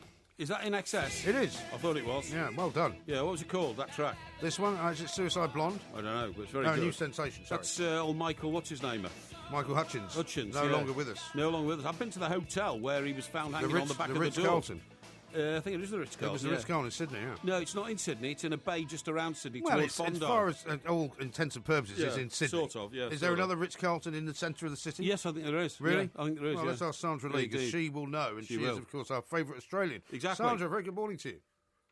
Good morning, chaps. How are you? Very well indeed. Very well. I'm recovering from an attack that, first of all, physically, Porky gave me some horrible disease a couple of weeks ago, and then last night he was very rude to me. But apart from that, everything's fine and dandy. Can you tell us if there's two Ritz-Carltons in Sydney? No, there's only one. Right. There you go. So if somebody said to you, I'll see you at the... In fact, there's none now. That Ritz-Carlton has turned into an intercontinental hotel. Oh, really? Right, okay. Oh, really? It's not actually in Sydney city centre, is it, Sandra? It's around it's in a bay, isn't it? Just round the corner, so to speak. That's right. It's in Double Bay. It's about 3 kilometres from the city. That's right, exactly. Yeah, I went there after he died just to have a look and. To have a look. Yeah. You know, the... what do you mean to have a look? Well, it's still a huge story, wasn't it? Mike Hutchins and all that must have rocked Australia. Anyway, Sandra, great to have you on the show. Is there anywhere near Bateman's Bay? No, I don't think so. No? I don't think so. No. Yeah. Well, where's Bateman's Bay? Well, who cares? Bateman's Bay is about 400 kilometres south of Sydney. Oh, the only reason I asked that is that's because where the Porky bats was are. telling me about this story about giant bats invading a place very near Sydney, he told me. Well, it's not near Sydney, but there are the same type of bats that are in Sydney in Centennial Park. So there's a huge problem at the moment all across the coastal areas because they've invaded due to the beautiful weather that we're having coming up to winter, and also all the native trees are flowering. So they feed on the nectar from the flowers on the native trees, and there's thousands of them, literally hundreds of thousands of them. Mm. And do they cause a terrible environmental problem, Sandra? Well, for the local community, they do, but they're a protected species, so they take precedence over humans, which is crazy because they poop on everything and they screech and they make a horrible noise and they leave a mess wherever they go. Yeah, I mean, and they leave. It's a horrible smell as well, isn't it? It's dreadful. I mean, it's like an infestation, isn't it? And why are they protected? Why are bats protected? Bats are vile. No, they're protected in this country. No, they're protected in this country. Yeah, as well. I know, but they're vile, filthy creatures. Why do we protect them? They are. Why not set fire to them all? That would get rid of them. Well, it would. It would. You'll have the animal protection people banging down the doors there. Well, no, but there must be a lot of Australians who think, it's a bit of an unjust world. About 1/3 of the country every summer gets, wiped out by fires, bushfires. Why not start one where the bats are? And then, that would solve the problem. But anyway, I'm being trite. I tell you what I want to talk to you about, Sandra, because I haven't since we last spoke to you. The tragedy of the lady who went up the mountain and died, Maria Stridham. Yes, that was very sad. She was one of 3 people who died this last week on Everest, and they all succumbed to altitude sickness. So it's been tragic. I was listening to her husband was on the radio earlier this morning saying that all he wants to do now is get her body off the mountain, but that is going to cost apparently $35,000 to do. So he's trying to crowdsource that. So I'm not sure how lucky he's going to be, but it's a phenomenal amount of money. This lady, I understand, was a lecturer at university in Melbourne. Was she well known to the Australian people for being, you know, a sort of arch-vegetarian and all this kind of stuff before she went and decided to climb Everest, or has she just suddenly become famous because of the tragedy that's engulfed her? Suddenly famous because of the tragedy, I think. Her and her husband were trying to climb the 7 highest peaks all around the world, and they were trying to do it to show that a lifestyle of veganism wouldn't stop you doing anything, you know, that's pretty robust and healthy. But she's only become famous, I think, because of the tragic death and also the fact that she is a vegan or was a vegan. Yeah, I mean, have they linked her diet, i.e. her being a vegan, to the fact that her body didn't have enough resistance in it to cope with the thin air at the top of Mount Everest? No, they're saying that the two are not even causally related, so that's interesting. Whereas a lot of people, that's disappointing for you, Porky. Well, it's not you were hoping there was some link. Excuse me. You were hoping there was a link. When somebody dies, it's a matter of great sadness. You don't try and take political capital out of it. You just suggested setting fire to 1 million bats. Well, I don't know why we protect bats. Bats are filthy, horrible creatures. And by the way, Sandra, when Mr. Graham here alluded to I was horrible to him last night, all I said, Sandra, was this. So you're going to repeat it now, are you? Yeah. Jose Mourinho has finally... There's more damages coming my way. Has finally signed for Manchester United, Sandra, and what was holding up the deal was negotiations over his image rights. All I said was that if Mike Graham ever signed a contract which involved image rights, it would involve him paying his employer, not the other way around, because he's so ugly, nobody would not pay to put his picture on anything. That's all I said. It was a statement of fact, that's all. OK. Do you want to tell that story about the Essex house, Sandra? What story? Yeah, exactly. What story? Oh, no, OK, we won't go there. Now, let's talk about Johnny Depp, OK? Because Johnny Depp came to Australia with his dogs and his wife. Now, he's probably not going to have the dogs to keep, and he's probably not going to have a wife for very much longer. Yeah, that's right. I think the Australians have got a lot to answer for. They've broken up his marriage. Yes. Some people are saying that. There was one ridiculous story written by a woman in America saying that Australia should apologise for their divorce because we've caused it. But I seriously think, I mean, you only have to take one look at Johnny Depp's hair. Any sane woman wouldn't go near him. He's dirty.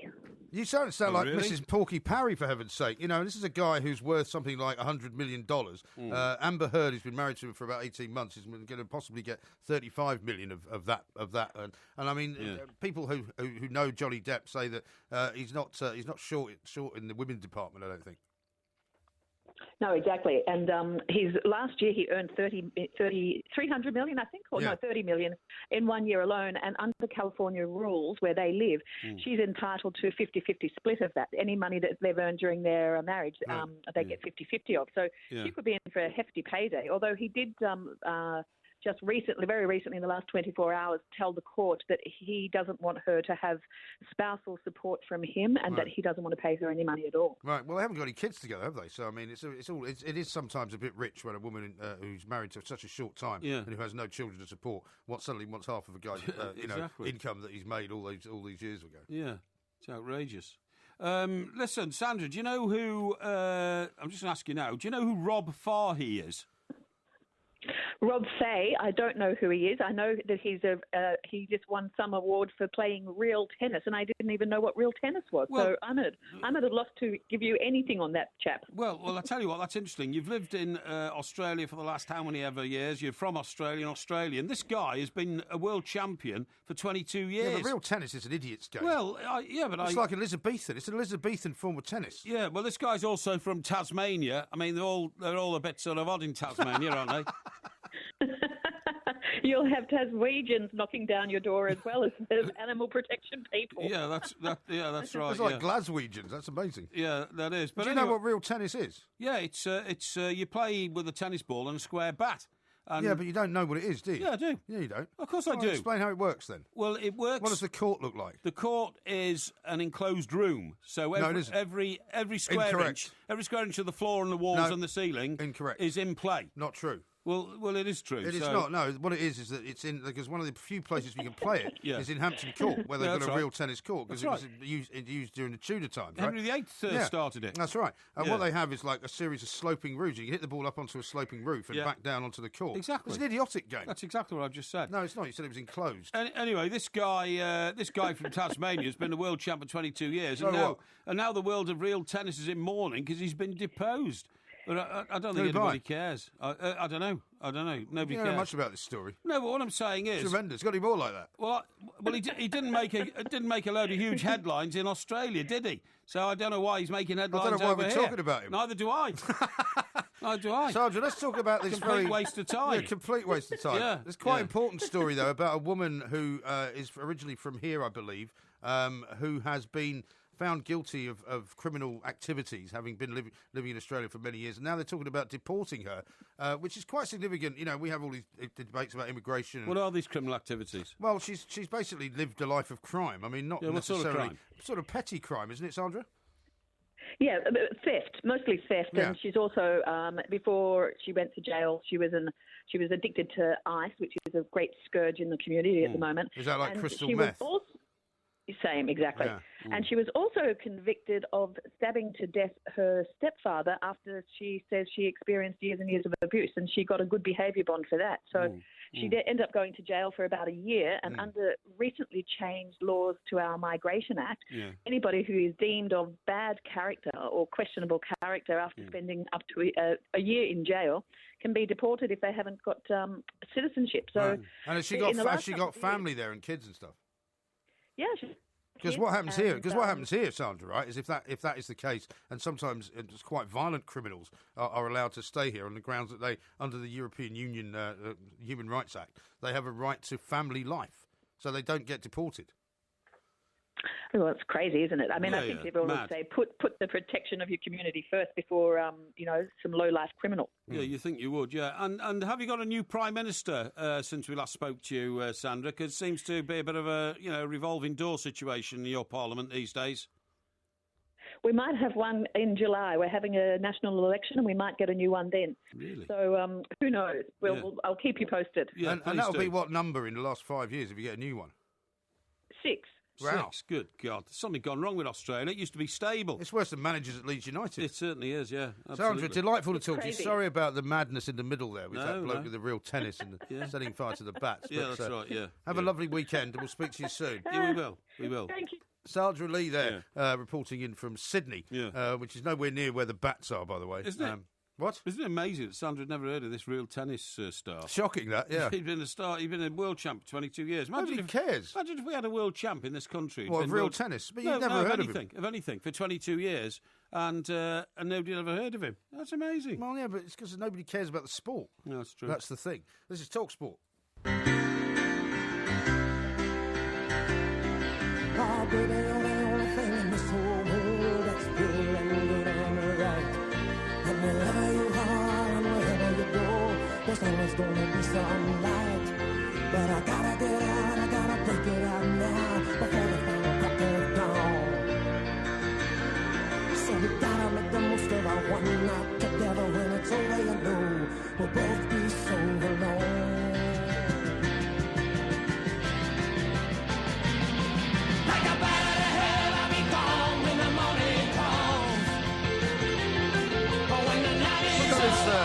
Got this vision of a load of bats on fire just flying out of a cave. Well, no, they're not in caves. They're not in caves. They're not in caves. They're all hanging from trees. Yeah, but they live in caves as well. No, they don't. They live in trees. This is the whole point. Yeah, right.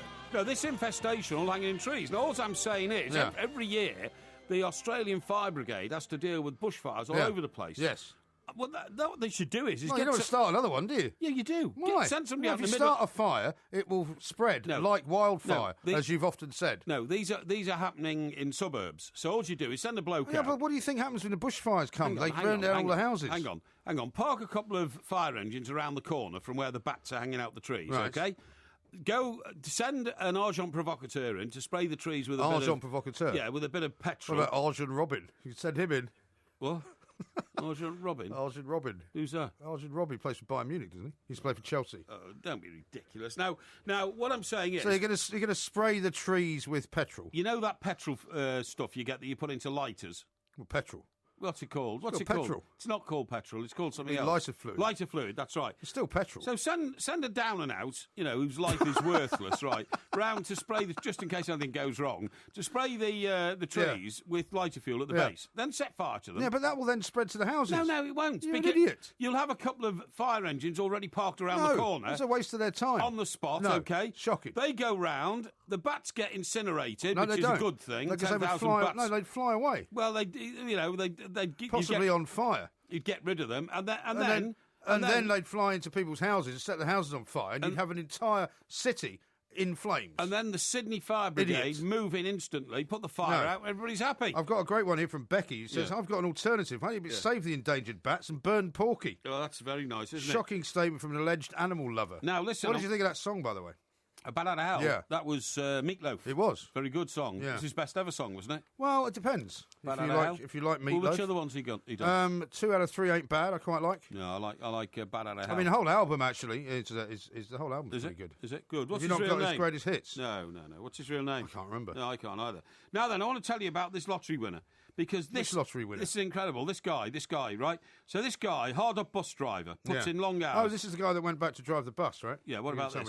So he wins 6.1 million on the lottery. Yeah. All he did was buy a £2 ticket. I mean, the odds against this are just... This will be driving you mad, It drive me completely mad. Because you spend a lot of money on lottery tickets. £10 on a Saturday and £10 on a Wednesday. Right. And I won, made no difference. I won a few 25 quids here and there and all that, But anyway, so you spend 20 quid a week on lottery tickets? Yes, I do, yeah. That's a lot of money.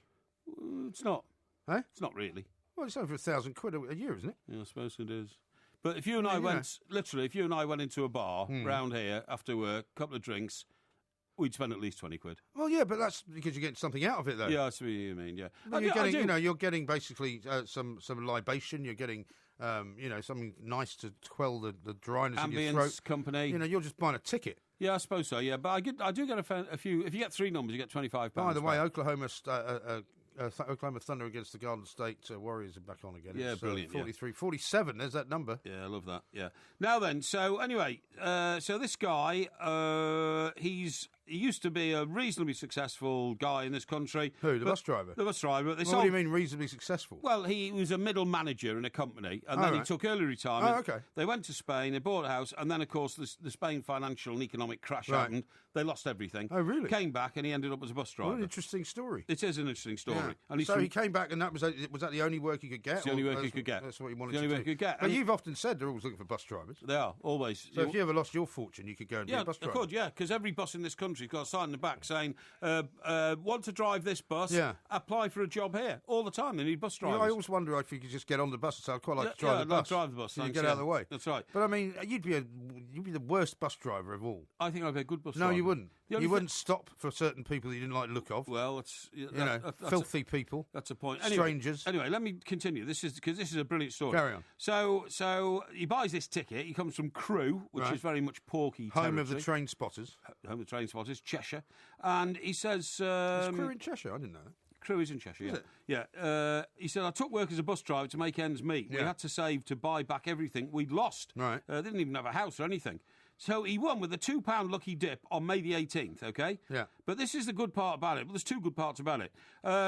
So he was teaching... He was on his bus when his phone rang. So he pulled the bus up because it was his wife, who's a teaching assistant. Her name is Michelle. Okay. She rang up to say Camelot had just rung to say that we won the jackpot. He said, what? So he then rang his boss and said, I'm too distracted to drive this bus. And his boss, quite rightly, said, hang on. So they sent somebody out to drive the bus back to the depot. Right. You can imagine being told you just won 6.1 million. Yeah. And he was very right in saying, I'm not sure my concentration's good enough. Well, he's obviously a very fine, upstanding character, isn't he? But listen to this. This is the best thing. This guy's lucky break in life isn't just winning the 6.1 million. Guess what else he's going to do? What? He says, Kevin has kicked off his new life by buying a season ticket for his beloved club Everton. Oh, right. So he's an Everton fan. Yeah, but because he's a multi-millionaire now, he's probably bought the best season ticket you can buy. Well, is there not a waiting list for a season ticket? And it means he'd probably be sitting next to me. Was he very happy about this? Oh, well, of course I am. No, but you're never there, though. Oh, well, I will be next season. Well, I'm hoping you'll meet this guy. Well, I might So meet you him. might ask him... but you've got as much money as he's got already. No, I haven't. He's only won $6 million. No, don't be ridiculous. What I'm saying is, his lucky break in life is not only that he's won all his money... Well, he's not going to think he's very lucky if he ends up sitting next to you. He could be sitting next to me. I mean, I don't like to boast about these things. No, I know I'm you not, don't. but I'm just stating the facts. Are you saying you've got the top season ticket? Is that what you're I am saying that after the director's box, I think you'll find mine is the top one. Really? So he'll be sitting next to me, because he'll obviously go for the most expensive Maybe we one. should get him on the show. What a lucky bloke. Well, we're lucky up until the point where he meets you. Kevin Jones. What a basic name for a man who's just won £6.1 million. Basic name? Well, it is, isn't it, Kevin? You know. What do you think Mike is? And Jones. And Parry. There's more Jones in this country than any other name. No, it's not a special name. What about Smith? Yeah, that's about the same. It's about the same. Right. Yeah. Okay. Yeah. This is Talk Sport. Oh, John.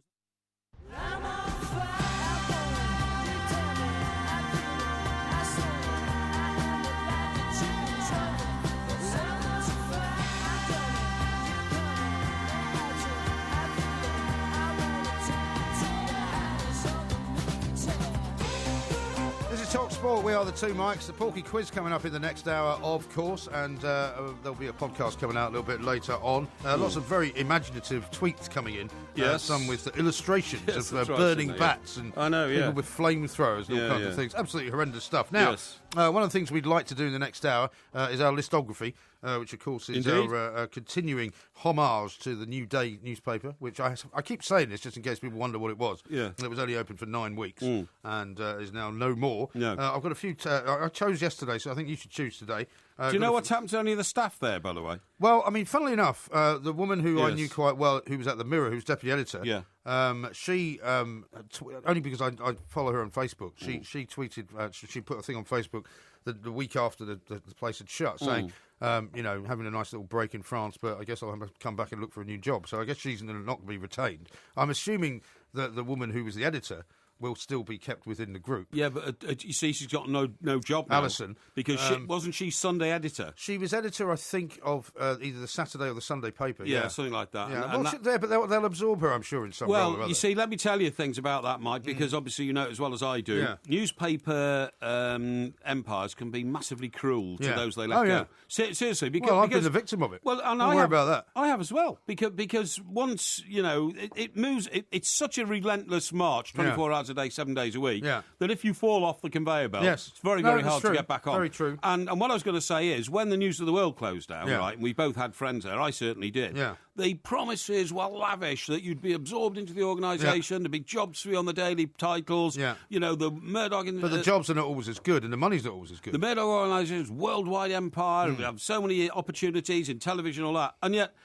To this day, there are still, 50 or 60 people who've never got an offer to go anywhere because it's the nature of the business. Yeah. Their particular skills on that paper weren't applicable to any other job in the group and that kind of stuff. I mean, I think as far as New Day was concerned, I think they'd hired about 25 people, so it's not a massive number. No, it's not, but it still wrecked people's lives, unfortunately, because some executive was ill-thinking in his proposal to start this.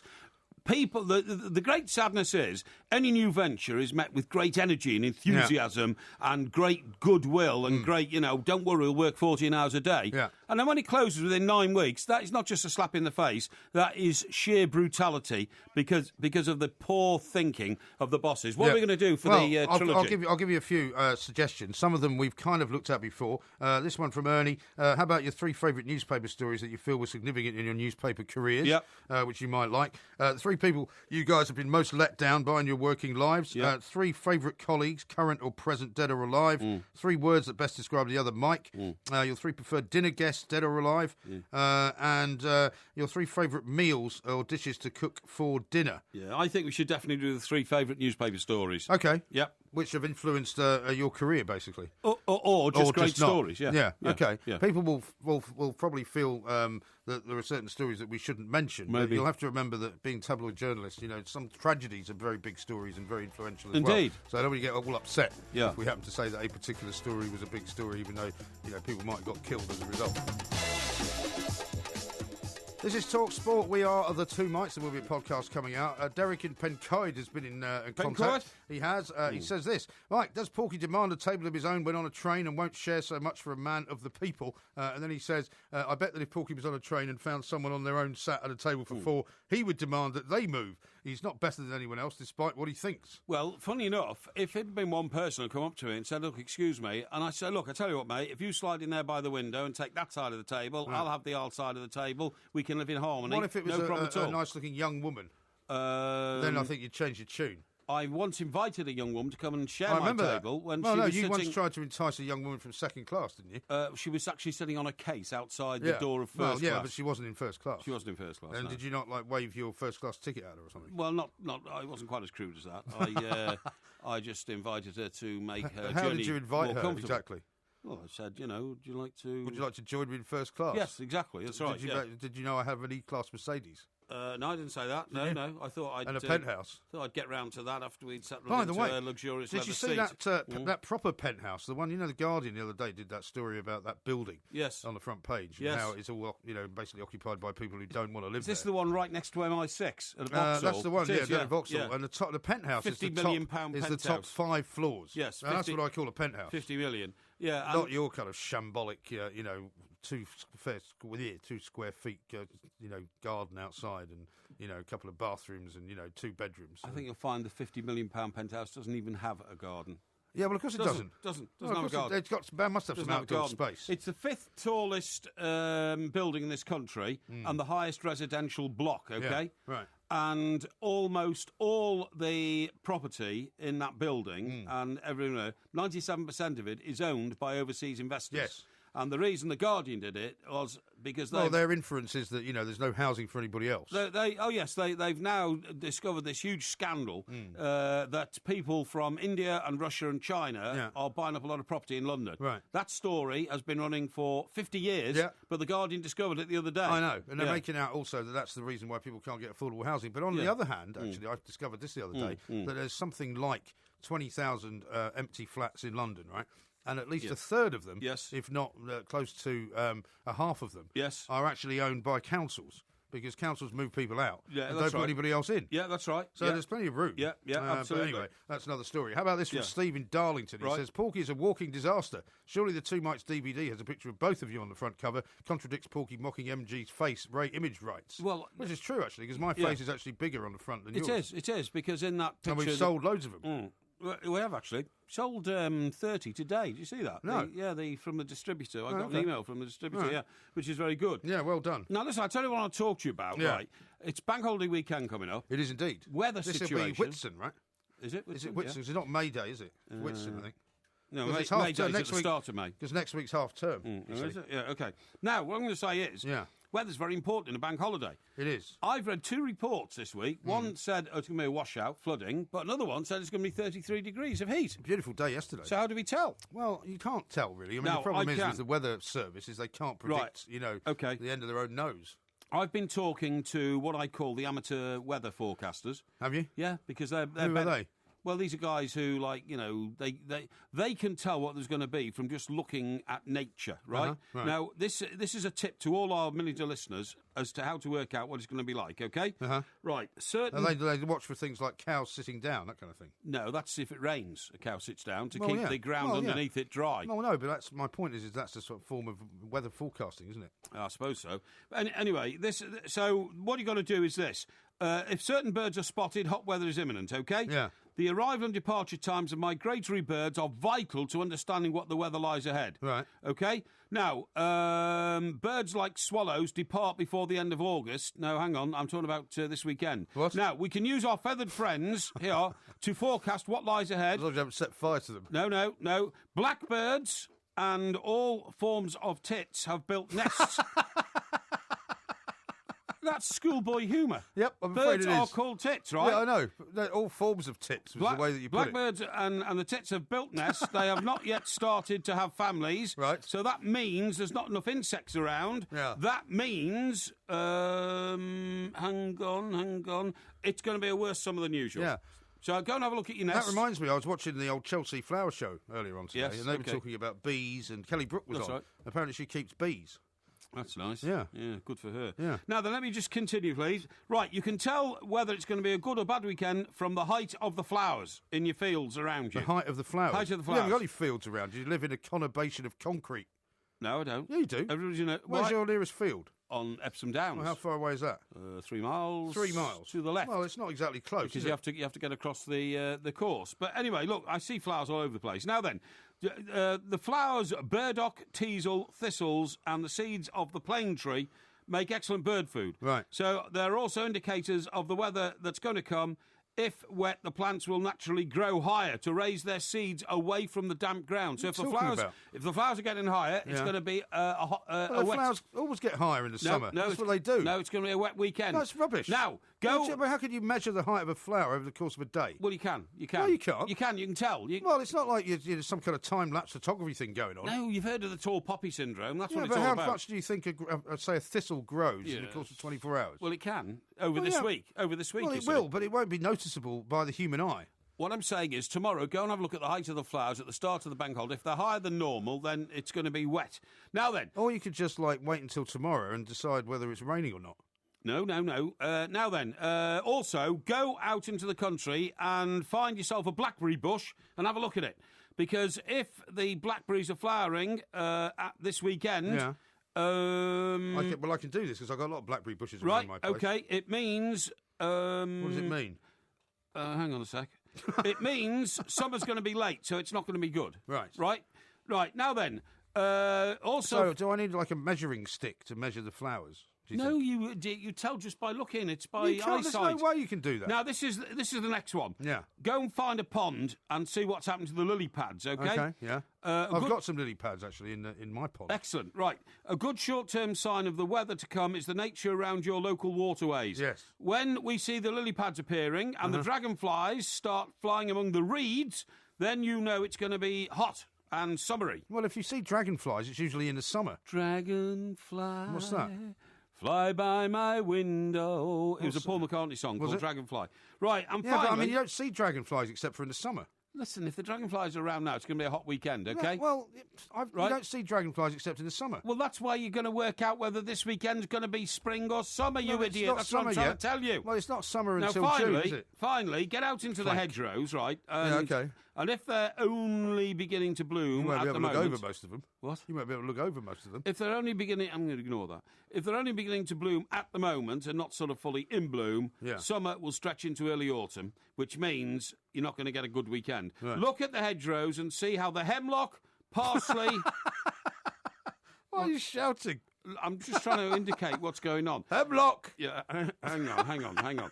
See how the hemlock, parsley, a burdock... I thought burdock was just a drink. I didn't realise it was a flower as well. Well, where do you think it comes from? Well, I know, but I thought... Well, it's called dandelion and burdock, right? What do you think dandelion is? I know dandelion's a flower. I didn't realise burdock was. I thought that somebody had made that up. Right. Anyway... a made-up drink. The teasel. Have you heard of the teasel flower? Teasel, no. Well, the teasel flower is very important. Is that German? Other major seed-bearing plants. You have to see how they're progressing, right?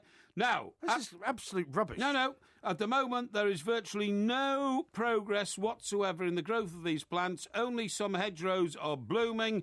This shows a late start and means you're unlikely to get a very hot weekend this weekend, OK?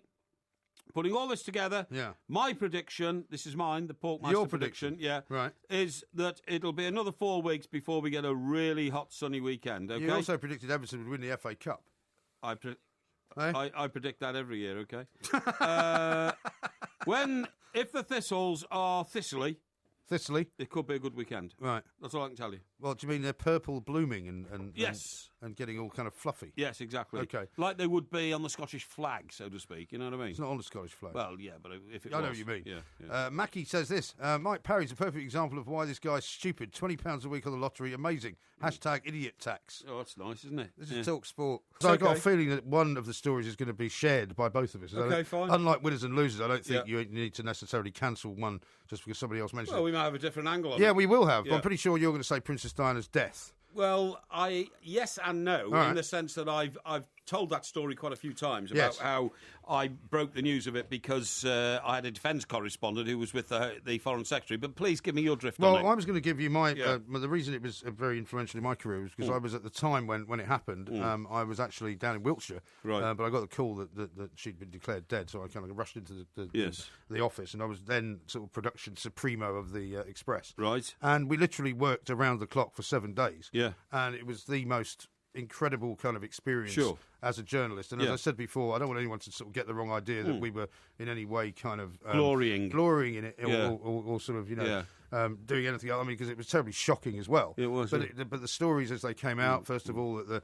the driver was being chased by the paparazzi, and there was all this backlash against her. There was the business of the funeral where her brother got up, Earl Spencer, and basically blamed the paparazzi for killing her. Then there was the discoveries that the driver, it turned out, was on a whole mixture of alcohol and drugs, and the car had been chopped in half, and that was why it was dangerous and all the rest of it. Sure. And just an incredible week of journalism, really. And we couldn't sell enough papers. Literally, we were producing papers around the clock, producing magazines, and there was all the reaction at the Kensington Palace, all the flowers. I mean, it was just an incredible week of journalism. And I think for me, the most incredible week of any story that I've ever covered. Yeah, I totally agree, and I think it culminated with the funeral because and Elton John singing and all that. And as her body was brought out of Kensington Palace, a woman screamed in the street. Yeah. Did you remember? Yeah, I remember that. Yeah, it was total silence, and then as it came out, a woman literally screamed. Yeah.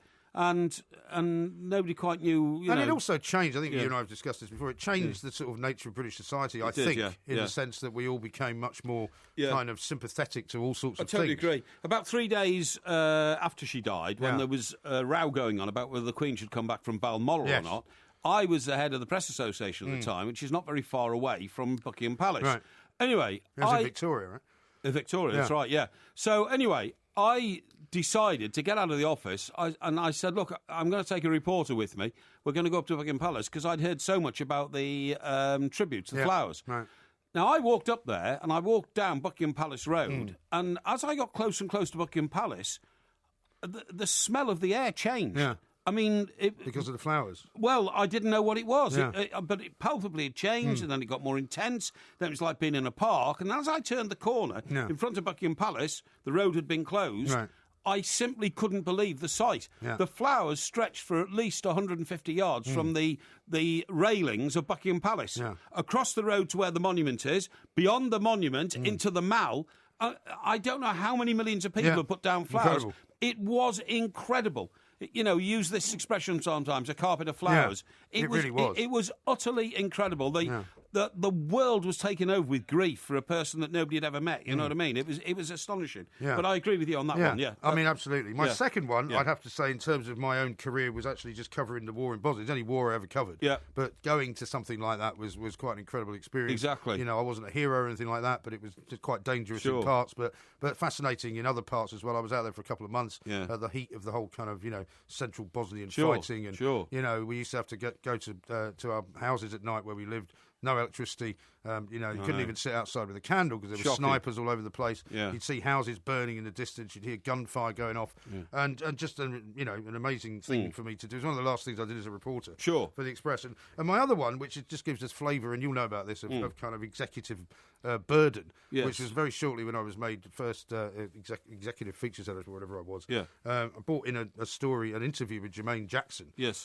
From Leslie Ann Jones, funnily enough. Yeah, I know Leslie Ann Jones very well. Who had said that she'd done this interview with Jermaine Jackson. And the main line in the interview was that Jermaine said, I do worry that my brother might be a paedophile. Yeah. And this was before the court cases, before anything, while all the stuff was going on. Yeah.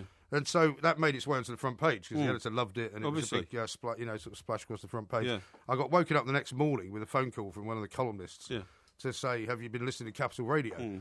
And I said, no, I don't listen to Capital Radio in the morning. And they said, well, Jermaine Jackson's just been on saying he's going to sue the Daily Express for £28.5 million. Excellent. And I went, ah! Yeah, absolutely. Immediately sort of ran into the office. Sure. And was given all the usual, everybody was shunning me. I went and sat in conference and people were moving to the other end of the room. Absolutely. And the editor, Sir Nicholas, said, so, Michael, what do you have to say for yourself? And I just did that line from Watergate where, Ben Bradley just goes, Just tell him we stand by our story. Yeah, absolutely. And everybody sort of burst out laughing. Of course, he never sued. No, of course he didn't. Because in the end, he had actually said it. They never do. So that was a big learning curve for me. Yeah, there's one, real smart-ass type individual in our business who's been threatening to sue me now for nearly 6 years. Uh-huh. No, they don't. Every time, sometimes when we meet, my lawyers are coming after you and all that. They never do. Right. I suppose my second one, because I have documented my war exploits before in Libya, when they took the roof of the hotel off that I was in. That was the Americans, and I've told they're supposed to be on your side. They're supposed to be on our side. Told you about how they try to hang me in the streets and all that kind of stuff. But that's all well documented. Yeah. But I would say, on a much less violent level, the first time I was told to go out of the office in America and go on the presidential trail. Yes. And I went with Walter Mondale. Yes. I did Bill Clinton 8 years later, but Walter Mondale was trying to beat Ronald Reagan. Right. No chance. Had no chance. It was the second Reagan election. Right. And he had no personality, did he? It was pathetic to watch. It was pathetic to watch this guy who thought he was, the liberal answer to the right-wing Reagan and all that kind of stuff. But the amazing thing was, these guys, I was on his plane and we did 28 stops in one day. Wow. I mean, like in this country, you jump on the battle bus and drive 3 miles down the road and stop. We were doing that on aeroplanes. Yeah. And it got to the stage where, when we landed at yet another, and all the meetings were in aircraft hangars on the airfield, because there was no time to get into town and all that kind of stuff.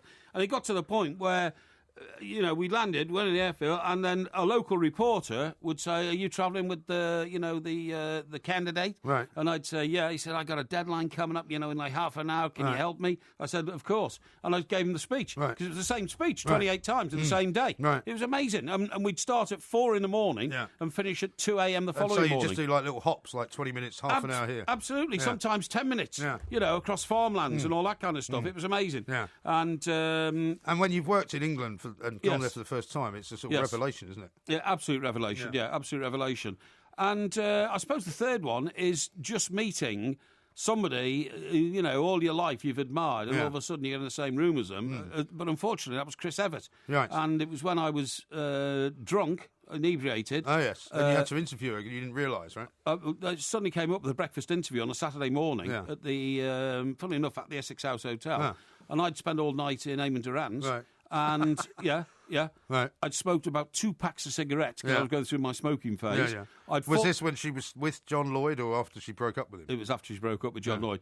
I'd fallen over and not realised it for 20 minutes because I was concussed, lying in the bar. It was 6 a.m. I came out in Durham. My for some unknown reason, my jacket was covered in sawdust. Yeah. How bizarre. I don't know why. Yeah. And I just about had the opportunity to get home and get in the shower and get out again, but I was in such a terrible state. My face was cut. She must have been able to smell the booze on you as well. She wouldn't do the interview. That was the problem. Oh, really? No, she wouldn't do the interview. Oh, dear. No, and I apologise because I was ill. Ill? Yeah, and that's... Because, of course, the publicists must have been pretty horrified as well. They're completely horrified. And fortunately, no word of that ever got back to the newspaper for some unknown reason. Oh, no, I've no idea, why they didn't ring up and complain. You send these guys to us and all this kind of stuff. I think she was doing about, 10 that day, you see what I mean? So just moved on to the next one. Yeah, exactly, so I got away with it on that. Well done for getting there on time. Yeah, exactly. I did. I got there about half an hour later or whatever, Well, that'll do it. Yeah. I'd forgotten all about it. Yeah. Well, I mean, there's so many sometimes when we talk about these things. Exactly. That's our listography for today. We'll do another one actually on the warm-up on Sunday, I think. We will indeed, It's proved to be quite popular. Now, a couple of tweets for you. One from Lenny. Yeah. See if you recognise this. Lenny. If there's a bustle in your hedgerow, don't be alarmed now. It's just a spring clean for the May Queen. What? That's his tweet. Well, doesn't that ring a bell? Is that a song? Yeah. Who's it? Whose song is it? It's a song. Well, if there's a bustle in your hedgerow, don't be alarmed now. It's just a spring clean for the May Queen. Well, whose song is that? It's Stairway to Heaven. Oh, is it? Right, okay, yeah. Here's one from Lee who says, Porky's talking rubbish. Blackbirds had a nest in our backyard in Bournemouth. Chicks have been and gone already. No, I don't think so. And Thomas says, I think I'm listening to Mike Parry's Gardening World. Please knock some sense into it. Yeah, well, if you pick up these things, I feel I have an obligation, a duty to pass them on to our millions of listeners. And Paul and Ross are asking if you mean thistle when you say teasel flower. Are you sure there's something No, different? there's a teasel. Teasel. Really? Teasel flower. Honestly, it is. Nothing to do with that. Tony says, like the burdock flower, does Porky think Iron Brew and Red Bull flowers are made up? Well, no, obviously I don't. I don't know what's in Iron Brew, but then again, neither does anybody else. Well, It's they a secret refused to recipe. reveal it. They got banned from selling it in America because they wouldn't tell That's the right. FDA what was actually What was in it? Yeah, absolutely. Yeah. FC says, I'll go for 3.5 out of 10. In fact, maybe even 4. Yeah. Then again, maybe 2.5 out of 10. No, I think you'll find that it's an expertise area of mine because, of course, I have an ambition to own one. Yes, indeed. Yeah. Well, you'll have a chance to show just how much you know about Rolls-Royce because the quiz is coming next.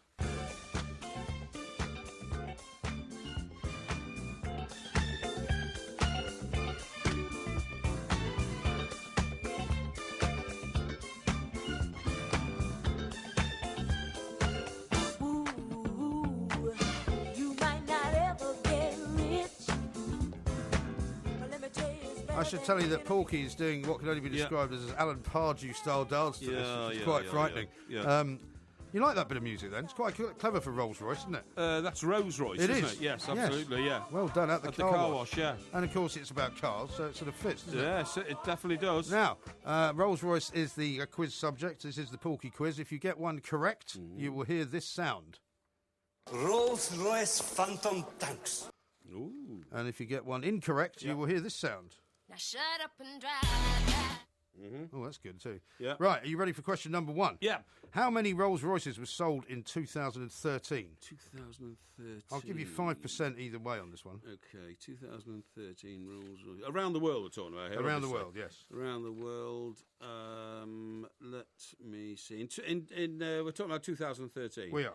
Right, okay. Rolls-Royce is sold around the world. Yeah, around the world, yes. Okay. That's how many Rolls-Royces were sold around the world. Yeah, I believe it was now, let me see, they produce at the factory about 20 a day. That's 100 a week, 5,000. Right, okay. I believe it to be a figure of 6,740. Incorrect. No! Shut up and drive. How many is it? It's 3,630.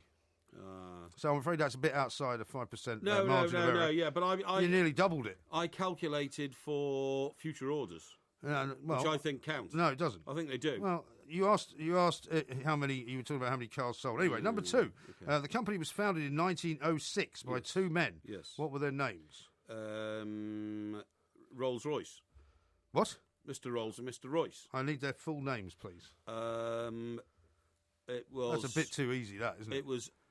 Well, it was a bit obvious. Mr. Rolls and Mr. Royce. Right, it was Charles Rolls and Henry Royce. I'll take that. Thank you. I'll take that. In fact, it was Charles Rolls and Sir Henry Royce. Actually. It was actually Rolls-Royce Phantom tanks. Charles Stuart Rolls and Sir Frederick Henry Royce. Thank you. So I think I've given you a bit of leeway there. No, so just I bear that in said mind. Sir Henry Royce. No, yeah. but it's Sir Frederick Royce, actually. Henry's his middle name. Well, but I'll give you that. No, it's not. Question number He's known 3. as Henry, believe me. Question number 3. To his Which friends. model features in Iron Man as one of Tony Stark's luxury car fleet? Iron Man. Yes. Whose luxury car fleet? Tony Stark. Who? He is the main character in Iron Man. Is he? Is he Iron Man, is he? Well, I don't want to give it away for anyone who hasn't seen it, but Well, I yeah. mean, he changed it into Iron Man, does he? Well, he does. Oh, I see. Yeah, okay. Right, well, that would be Iron Man, yeah. the Rolls-Royce Silver Spur. Incorrect. No! It is the Shut up and Rolls-Royce drive. Phantom. Phantom. Yeah. Silver Phantom. No, it's not silver. There is no silver So Phantom. I get half a point for that. No, you don't.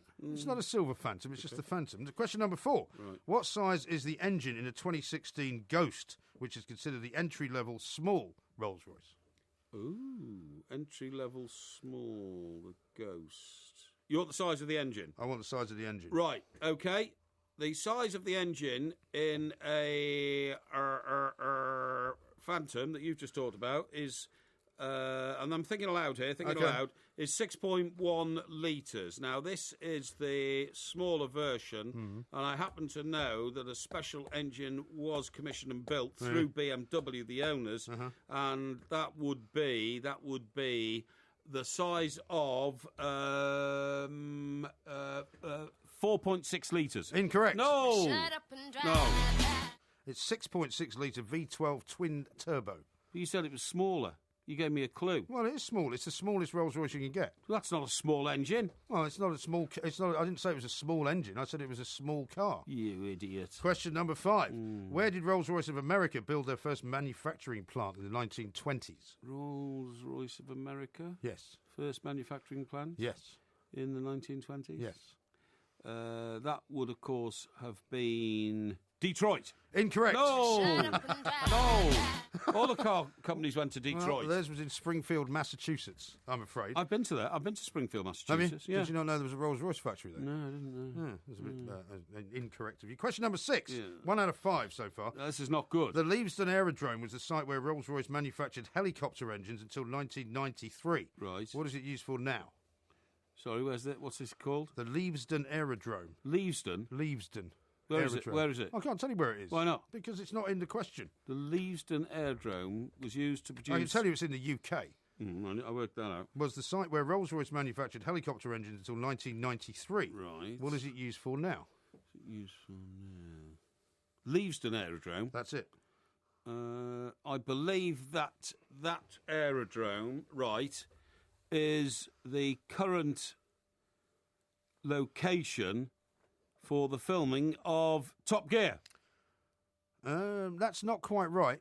Well, but I'll give you half a point. Yeah, for that. thank you. It's a film location type site. It's a film studio. Yeah, film studio. That's right. Yeah, where they filmed James Bond, Harry Potter, and Star Wars. Yes, exactly. Not Top Gear. Exactly. So you got half a point. Excellent. Not bad. Excellent. Question number 7. Yes. Rolls-Royce was nationalised in 1971. Yes. Why?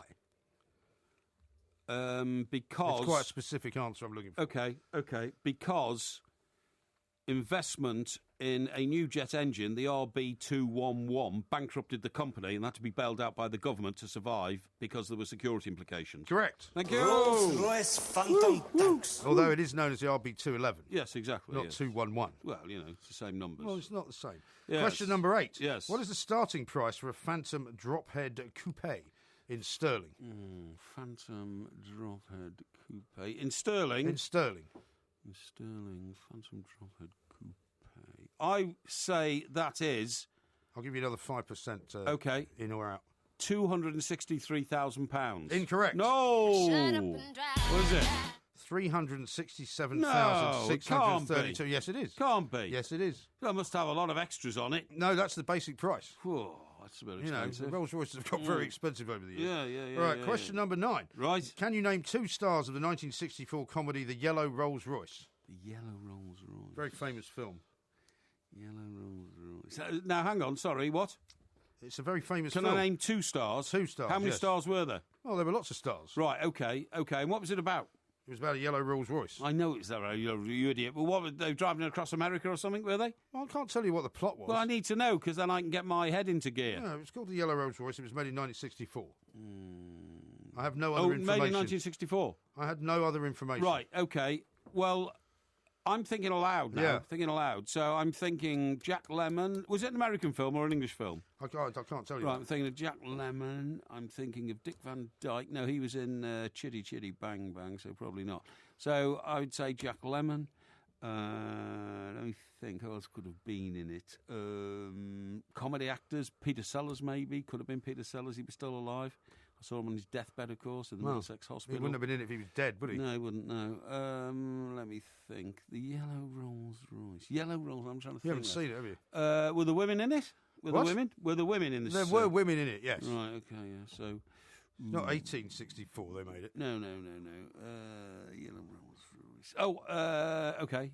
I'd say, I'm going to name 4, okay? You're going to name 4? Yeah. Okay. So I'm going to say, right. I'm going to say Jack Lemmon, Tony Curtis, thinking aloud, and probably... I'm going to wait until I've heard all 4. Yeah, probably, let me think, could be, who could it be? That guy, what's his name? Dickie Attenborough. I know he's dead now, but he wasn't dead then. All right, that's just 3. One more. Yeah, and one more would be... let me think of a comedy actor from those days. What about Sid James? Incorrect. No? Not one of them. No? No. You could have had Shirley MacLaine. Shirley MacLaine. Could have had Ingrid Bergman. You could have had Omar Sharif. Omar Sharif. You could have had Rex Harrison. Rex Harrison. You could have had George C. Scott. You could have had Jean Moreau. You could have had Lance Percival, who you might have known in those days. Joyce Grenfell. Michael Hordern. Alan Delon. Or Art Carney. Oh, well, most of those are unknown anyway. Unknown. So I bet it was a very unpopular film. It was a very well-known film and rubbish. very often shown Load still. of garbage. Now, you've got 2.5 out of 10. I thought it was 3.5. You got 2.5. You may, however, get 3.5 if you get the final question correct. Oh, I see. So I've got 2.5 out of 9, in fact. You said 10. Yeah, well, we haven't asked the 10th question yet. Oh, okay. Now, Yes. what was Rolls-Royce's profit in 2015? 2015. Yeah. Rolls-Royce's profit. Rolls-Royce's profit 2015. I think it was That's a terrible noise. No, approximately. That's awful. £67 million. Incorrect. No. Why? It's nowhere near. What was it? It was 1.4 billion. Oh, yeah, but after all the costs are stripped out, No.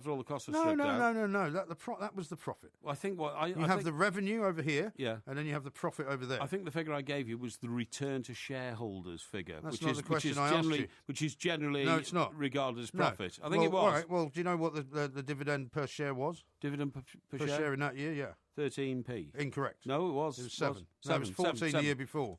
14, I see. Yeah. So I knew it was that. No, so you got Yeah, it wrong. So yeah. anyway, so you got 2.5 out of 10, which is half a point more Dear me. than I thought you would get. Yeah, Absolutely well. appalling. No, it wasn't. I mean, there's some of the Dreadful. questions were ridiculous. Some of the questions are ridiculous. I don't make the questions. I Okay. just reveal what they are. Why do you ask me another stupid question about a film? What's a film got to do with It's called Rolls-Royce? a yellow Rolls-Royce. Oh, yeah. Now, what's that got to do with Rolls-Royces? Well, it's all about a Rolls-Royce. Why didn't you ask me about the length of the chassis of the stretch Rolls-Royce? Why didn't you ask me about the Well, how size of long the is that? wheels? How long is size that? of the wheels? How long is it? What? How long is it? It doesn't matter now, does it? I'm not wasting You my don't time. know, on that. do you? Of course I do. Well, how long is it? Why didn't you ask In me? inches. Why didn't you ask me the names of the 5 current Rolls-Royce models? Why didn't you ask me the name of the original? Well, what are the 5 then? Well, I can't get into that now. The original Rolls-Royce was called the Silver Phantom. Why didn't you ask me that? I don't think it was. It was. I'm sure it wasn't the Silver Ghost. No, Silver Ghost and Phantom came out at the same time. Right? Silver Ghost and Phantom. Yes. That's a well-known mark of Rolls-Royce. Anyway, I would say that's a fail. This is Talk Sport. Shut up.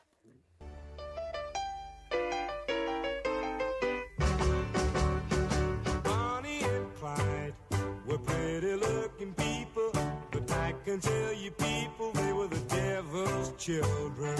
Bonnie and Clyde began their evil doing one lazy afternoon down Savannah way.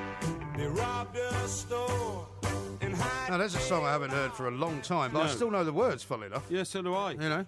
They you left probably him don't. lying in a pool of blood and laughed about it all the way home. Correct. Yeah, that's right. Maybe we should do Georgie Fame as a quiz. Georgie Fame's quiz, yeah.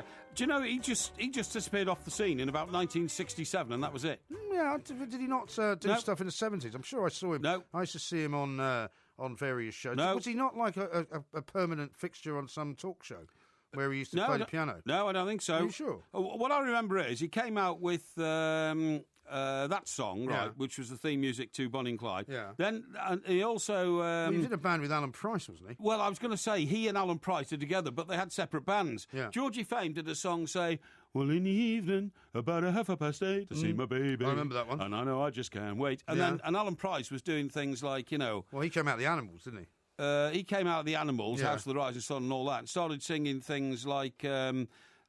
who would have thought a man and bear could be well accepted everywhere? It's Simon Smith and his amazing Is this just a reason for you to sing dancing bear. Georgie Fame? No, but anyway, look, the point of the story is... He's still around, by the way. Who? Georgie Fame? Yeah. Well, then he did a couple of, He did a song last year. late night shows, but then I haven't heard of Georgie Fame doing a concert or anything for about 35, 40 years. Anyway, the reason we played That that doesn't mean he's not doing it, though, does it? Hey? It doesn't mean he's not doing it. Well, you'd think if he was He's hitting the heights, 72 now. you'd hear about it. Well, that doesn't surprise me. Now then, star of that film, right, Bonnie and Clyde, Yes. the two stars, there was, it was the male lead, I told Warren you. Beatty. Warren Beatty. He's apparently about to make a new film at the age of about 80-something. Is he? Yeah. Yeah. And, but the lead femme fatale was Faye Dunaway. That's she true. She played... Great film, by the way. Bonnie Parker, Yeah. right? Great film, you're absolutely right. Now then, She says, because she's now 75, that the way she managed to keep herself trim all these years is by carrying around with her in her bag a set of scales. Scales? Yes, and when she goes to any restaurant, and this was discovered recently at the Hotel du Cap, Eden Rock. Oh, I've been there. Have you? Yeah. Where's that, south of France? Well, Cap Ferrat, yeah. Cap Ferrat, okay. I was there on my honeymoon. Sorry? I was there on my honeymoon. Is that right? Yeah. Okay, yeah. So the Hotel du Cap Eden Rock, right? Yeah. And they served her a plate of food, and she said, hold it up to the waiter. And she pulls out the scales, puts the scales, and then put it on the scales. And if it weighs too much, she tells the waiter to take food off the plate. Oh, so these are like food scales rather than, I thought you meant scales for her to weigh herself. No, food scales. Because that would be a big thing to carry around. No, food scales. Scales, right? Well, doesn't she take into account the plate, though? Well, she asks how much the plate weighs first. I see. And then she deducts the weight of the food off the plate. Sort of finicky, doesn't it? Yeah. She has a reputation for eccentric, divish behaviour, but insists that her extreme caution over a diet has allowed her to stay thin throughout her acting career. Okay? Yes. Friends have described how in her acting heyday, she'd place a small round scales under her laden plate at every meal. Yes. She would then scoop food off the plate until the scales registered a certain weight. Over the years, friends say to her when she comes to dinner, "Are you still using the scales, Faye?" And she says, "Yes, people laugh at me, but I don't care. They keep me slender." And she pulls them out of her bag and puts them on the table. I'm all in favour of women being, very forthright and having their whatever habits they have as they get into older age. I think that's great. She has been known to take drastic action if she ever forgets her precious scales, once even refusing to take milk in her tea during an interview because she didn't have her scales with her to measure the weight of the milk. Oh, dear. Even though she only takes a minuscule amount. The best story about Faye Dunaway is the Terry O'Neill story, isn't it? What is it? When Terry O'Neill, the photographer... He was married to her. But do you know how he got married to her? No, I don't know. He went to take pictures of her. There's that fantastic picture of her in a sort of very... what you might call elegant sort of nightgown, dressing gown type thing, by the side of a swimming pool, holding an Oscar. Right. She's just won an Oscar. I see. And he was sent to take a picture of her at her house. Yes. And he never left. Really? Yeah. What, is that the story? That's the story. What? But he was only small, wasn't he? What do you mean he was only small? Compared to who? I've met him. Well, compared to, you. Other people. Oh, he's smaller than you.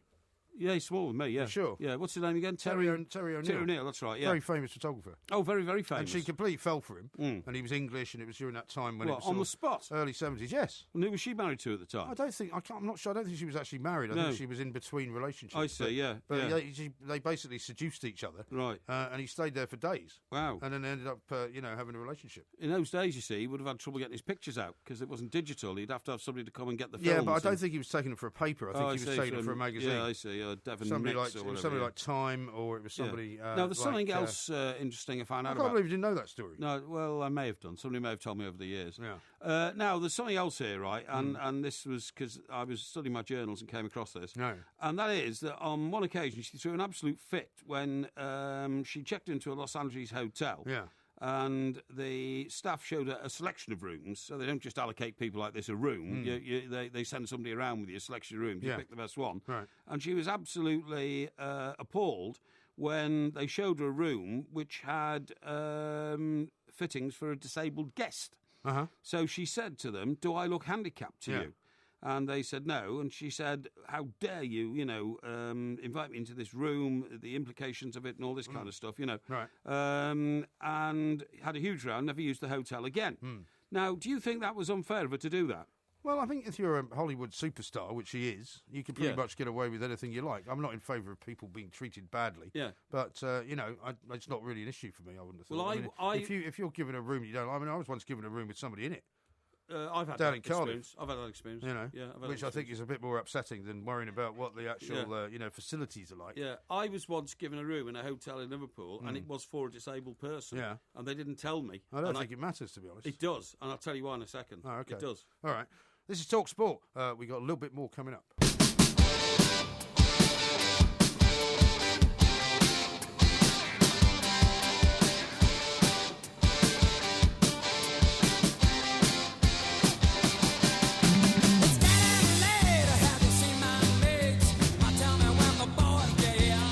This is a great Elton John song. Saturday night's all right for fighting. Yeah. You can't not bad. like this one. It's not bad. It's not bad, I agree. OK. Now, a couple of quick tweets for you. Yeah. David says he saw Georgie Fray 3 years ago at a free concert at Canada Square in Canary Wharf, which is not a million miles from here. Was he any good? Well, he doesn't say. David says Eric Burden and the Animals played last week at the Brosne Beach Blues Festival on the Gold Coast in Australia. Wow. Another tweet says that Georgie Fray plays quite regularly at Ronnie Scott's club. Yeah, all right. So he's still around. So he's 72, so he's still banging away at the Ivories. Yeah, good for him. Yeah. I was going to tell you about the disabled room I got checked into. Yeah, what was wrong with it? Well, the thing is that I didn't get there until late, and my bags had been taken up. You know, I'd gone in the hotel, dropped my bags, then I went out. I think I was going to a football match. I think it was probably going to Everton or something. It's in Liverpool. And I came back. And then when I got in the room at 11:30, it was a room for a disabled person. Right. So everything in the room was 2 feet lower than an ordinary room. Yeah, well, it doesn't really matter, does it?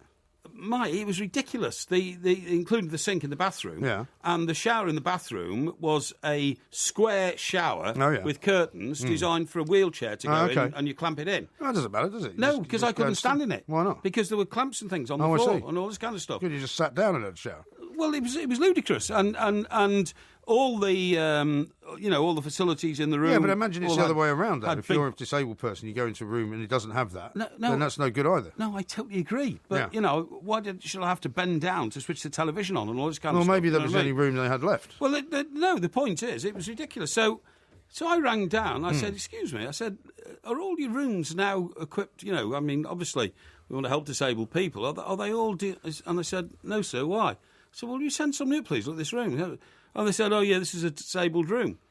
And I said, "I am not disabled." Yeah. I said, "I'm sorry, I feel very sorry for people who are, but I'm not." I said, I can't function in this room. It's ridiculous. I said, so they give you a new one?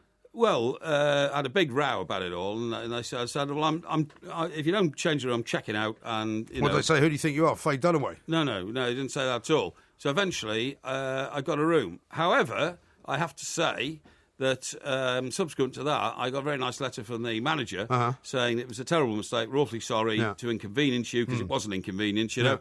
And next time you come and upgrade you to a suite on the top floor. Right. And next time I went, they did. Right. So it's just another story about how you managed to get upgraded. No, not at all. Not at all. Listen. Shocking. How about this from Becky? Rolls-Royce have issued a statement distancing themselves from Porky Parry. What? He does not deserve a Rolls-Royce on that performance. Well, listen, just because I don't know the history of a ridiculously unfunny film called The Yellow Rolls-Royce. That was one question. And then Nicholas says this. The man behind the glass is a genius. Hashtag shut up and drive. Yeah. That's best use of 1 second music ever. That's very nice. Listen to this very quickly. The makers of one of Italy's most popular cheeses are suing an American TV soap opera after a character in the soap opera said he preferred its historic rival, Parmesan. Parmesan? Yeah. It was in The Bold and the Beautiful, right? It's watched by Parmesan. Parmesan, yeah.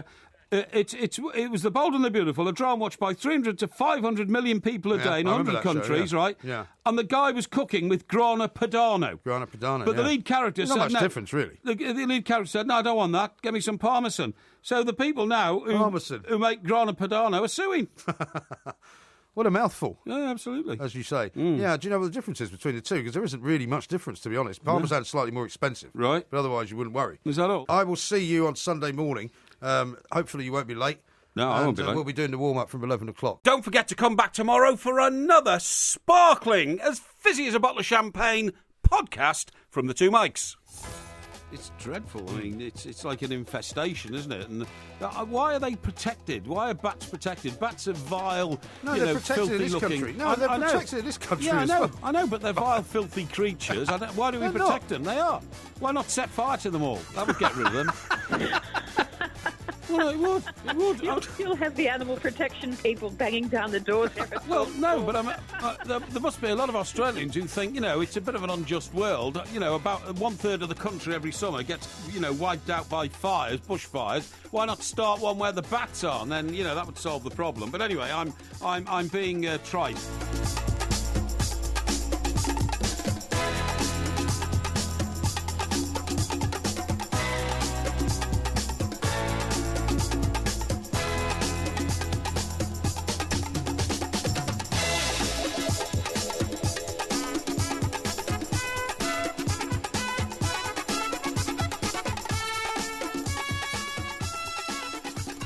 Every year, the Australian Fire Brigade has to deal with bushfires all over the place. Yes. Well, what they should do is you don't start another one, do you? Yeah, you do. Why? Send somebody out if in you the middle. start a fire, it will spread like wildfire, as you've often said. No, these are happening in suburbs. So all you do is send a bloke out. Yeah, but what do you think happens when the bushfires come? They burn down all the houses. Hang on. Park a couple of fire engines around the corner from where the bats are hanging out the trees, okay? Go send an agent provocateur in to spray the trees with a bit of... Agent provocateur? Yeah, with a bit of petrol. What about Agent Robin? You could send him in. What? Agent Robin? Agent Robin. Who's that? Agent Robin plays for Bayern Munich, doesn't he? He used to play for Chelsea. Oh, don't be ridiculous. Now, what I'm saying is... So you're going to spray the trees with petrol? You know that petrol stuff you get that you put into lighters? Well, petrol. What's it called? It's called petrol. It's not called petrol. It's called something else. Lighter fluid. Lighter fluid, that's right. It's still petrol. So send a down and out, whose life is worthless, right, round to spray, just in case anything goes wrong, to spray the trees with lighter fuel at the base. Then set fire to them. Yeah, but that will then spread to the houses. No, it won't. You're an idiot. You'll have a couple of fire engines already parked around the corner. It's a waste of their time. On the spot, no, okay? Shocking. They go round, the bats get incinerated, which is a good thing. Because they'd fly away. Well, they'd possibly on fire. You'd get rid of them, and then they'd fly into people's houses and set the houses on fire, and you'd have an entire city in flames. And then the Sydney Fire Brigade move in instantly, put the fire out, everybody's happy. I've got a great one here from Becky. Who says, I've got an alternative. How do you save the endangered bats and burn Porky? Oh, that's very nice, isn't it? Shocking statement from an alleged animal lover.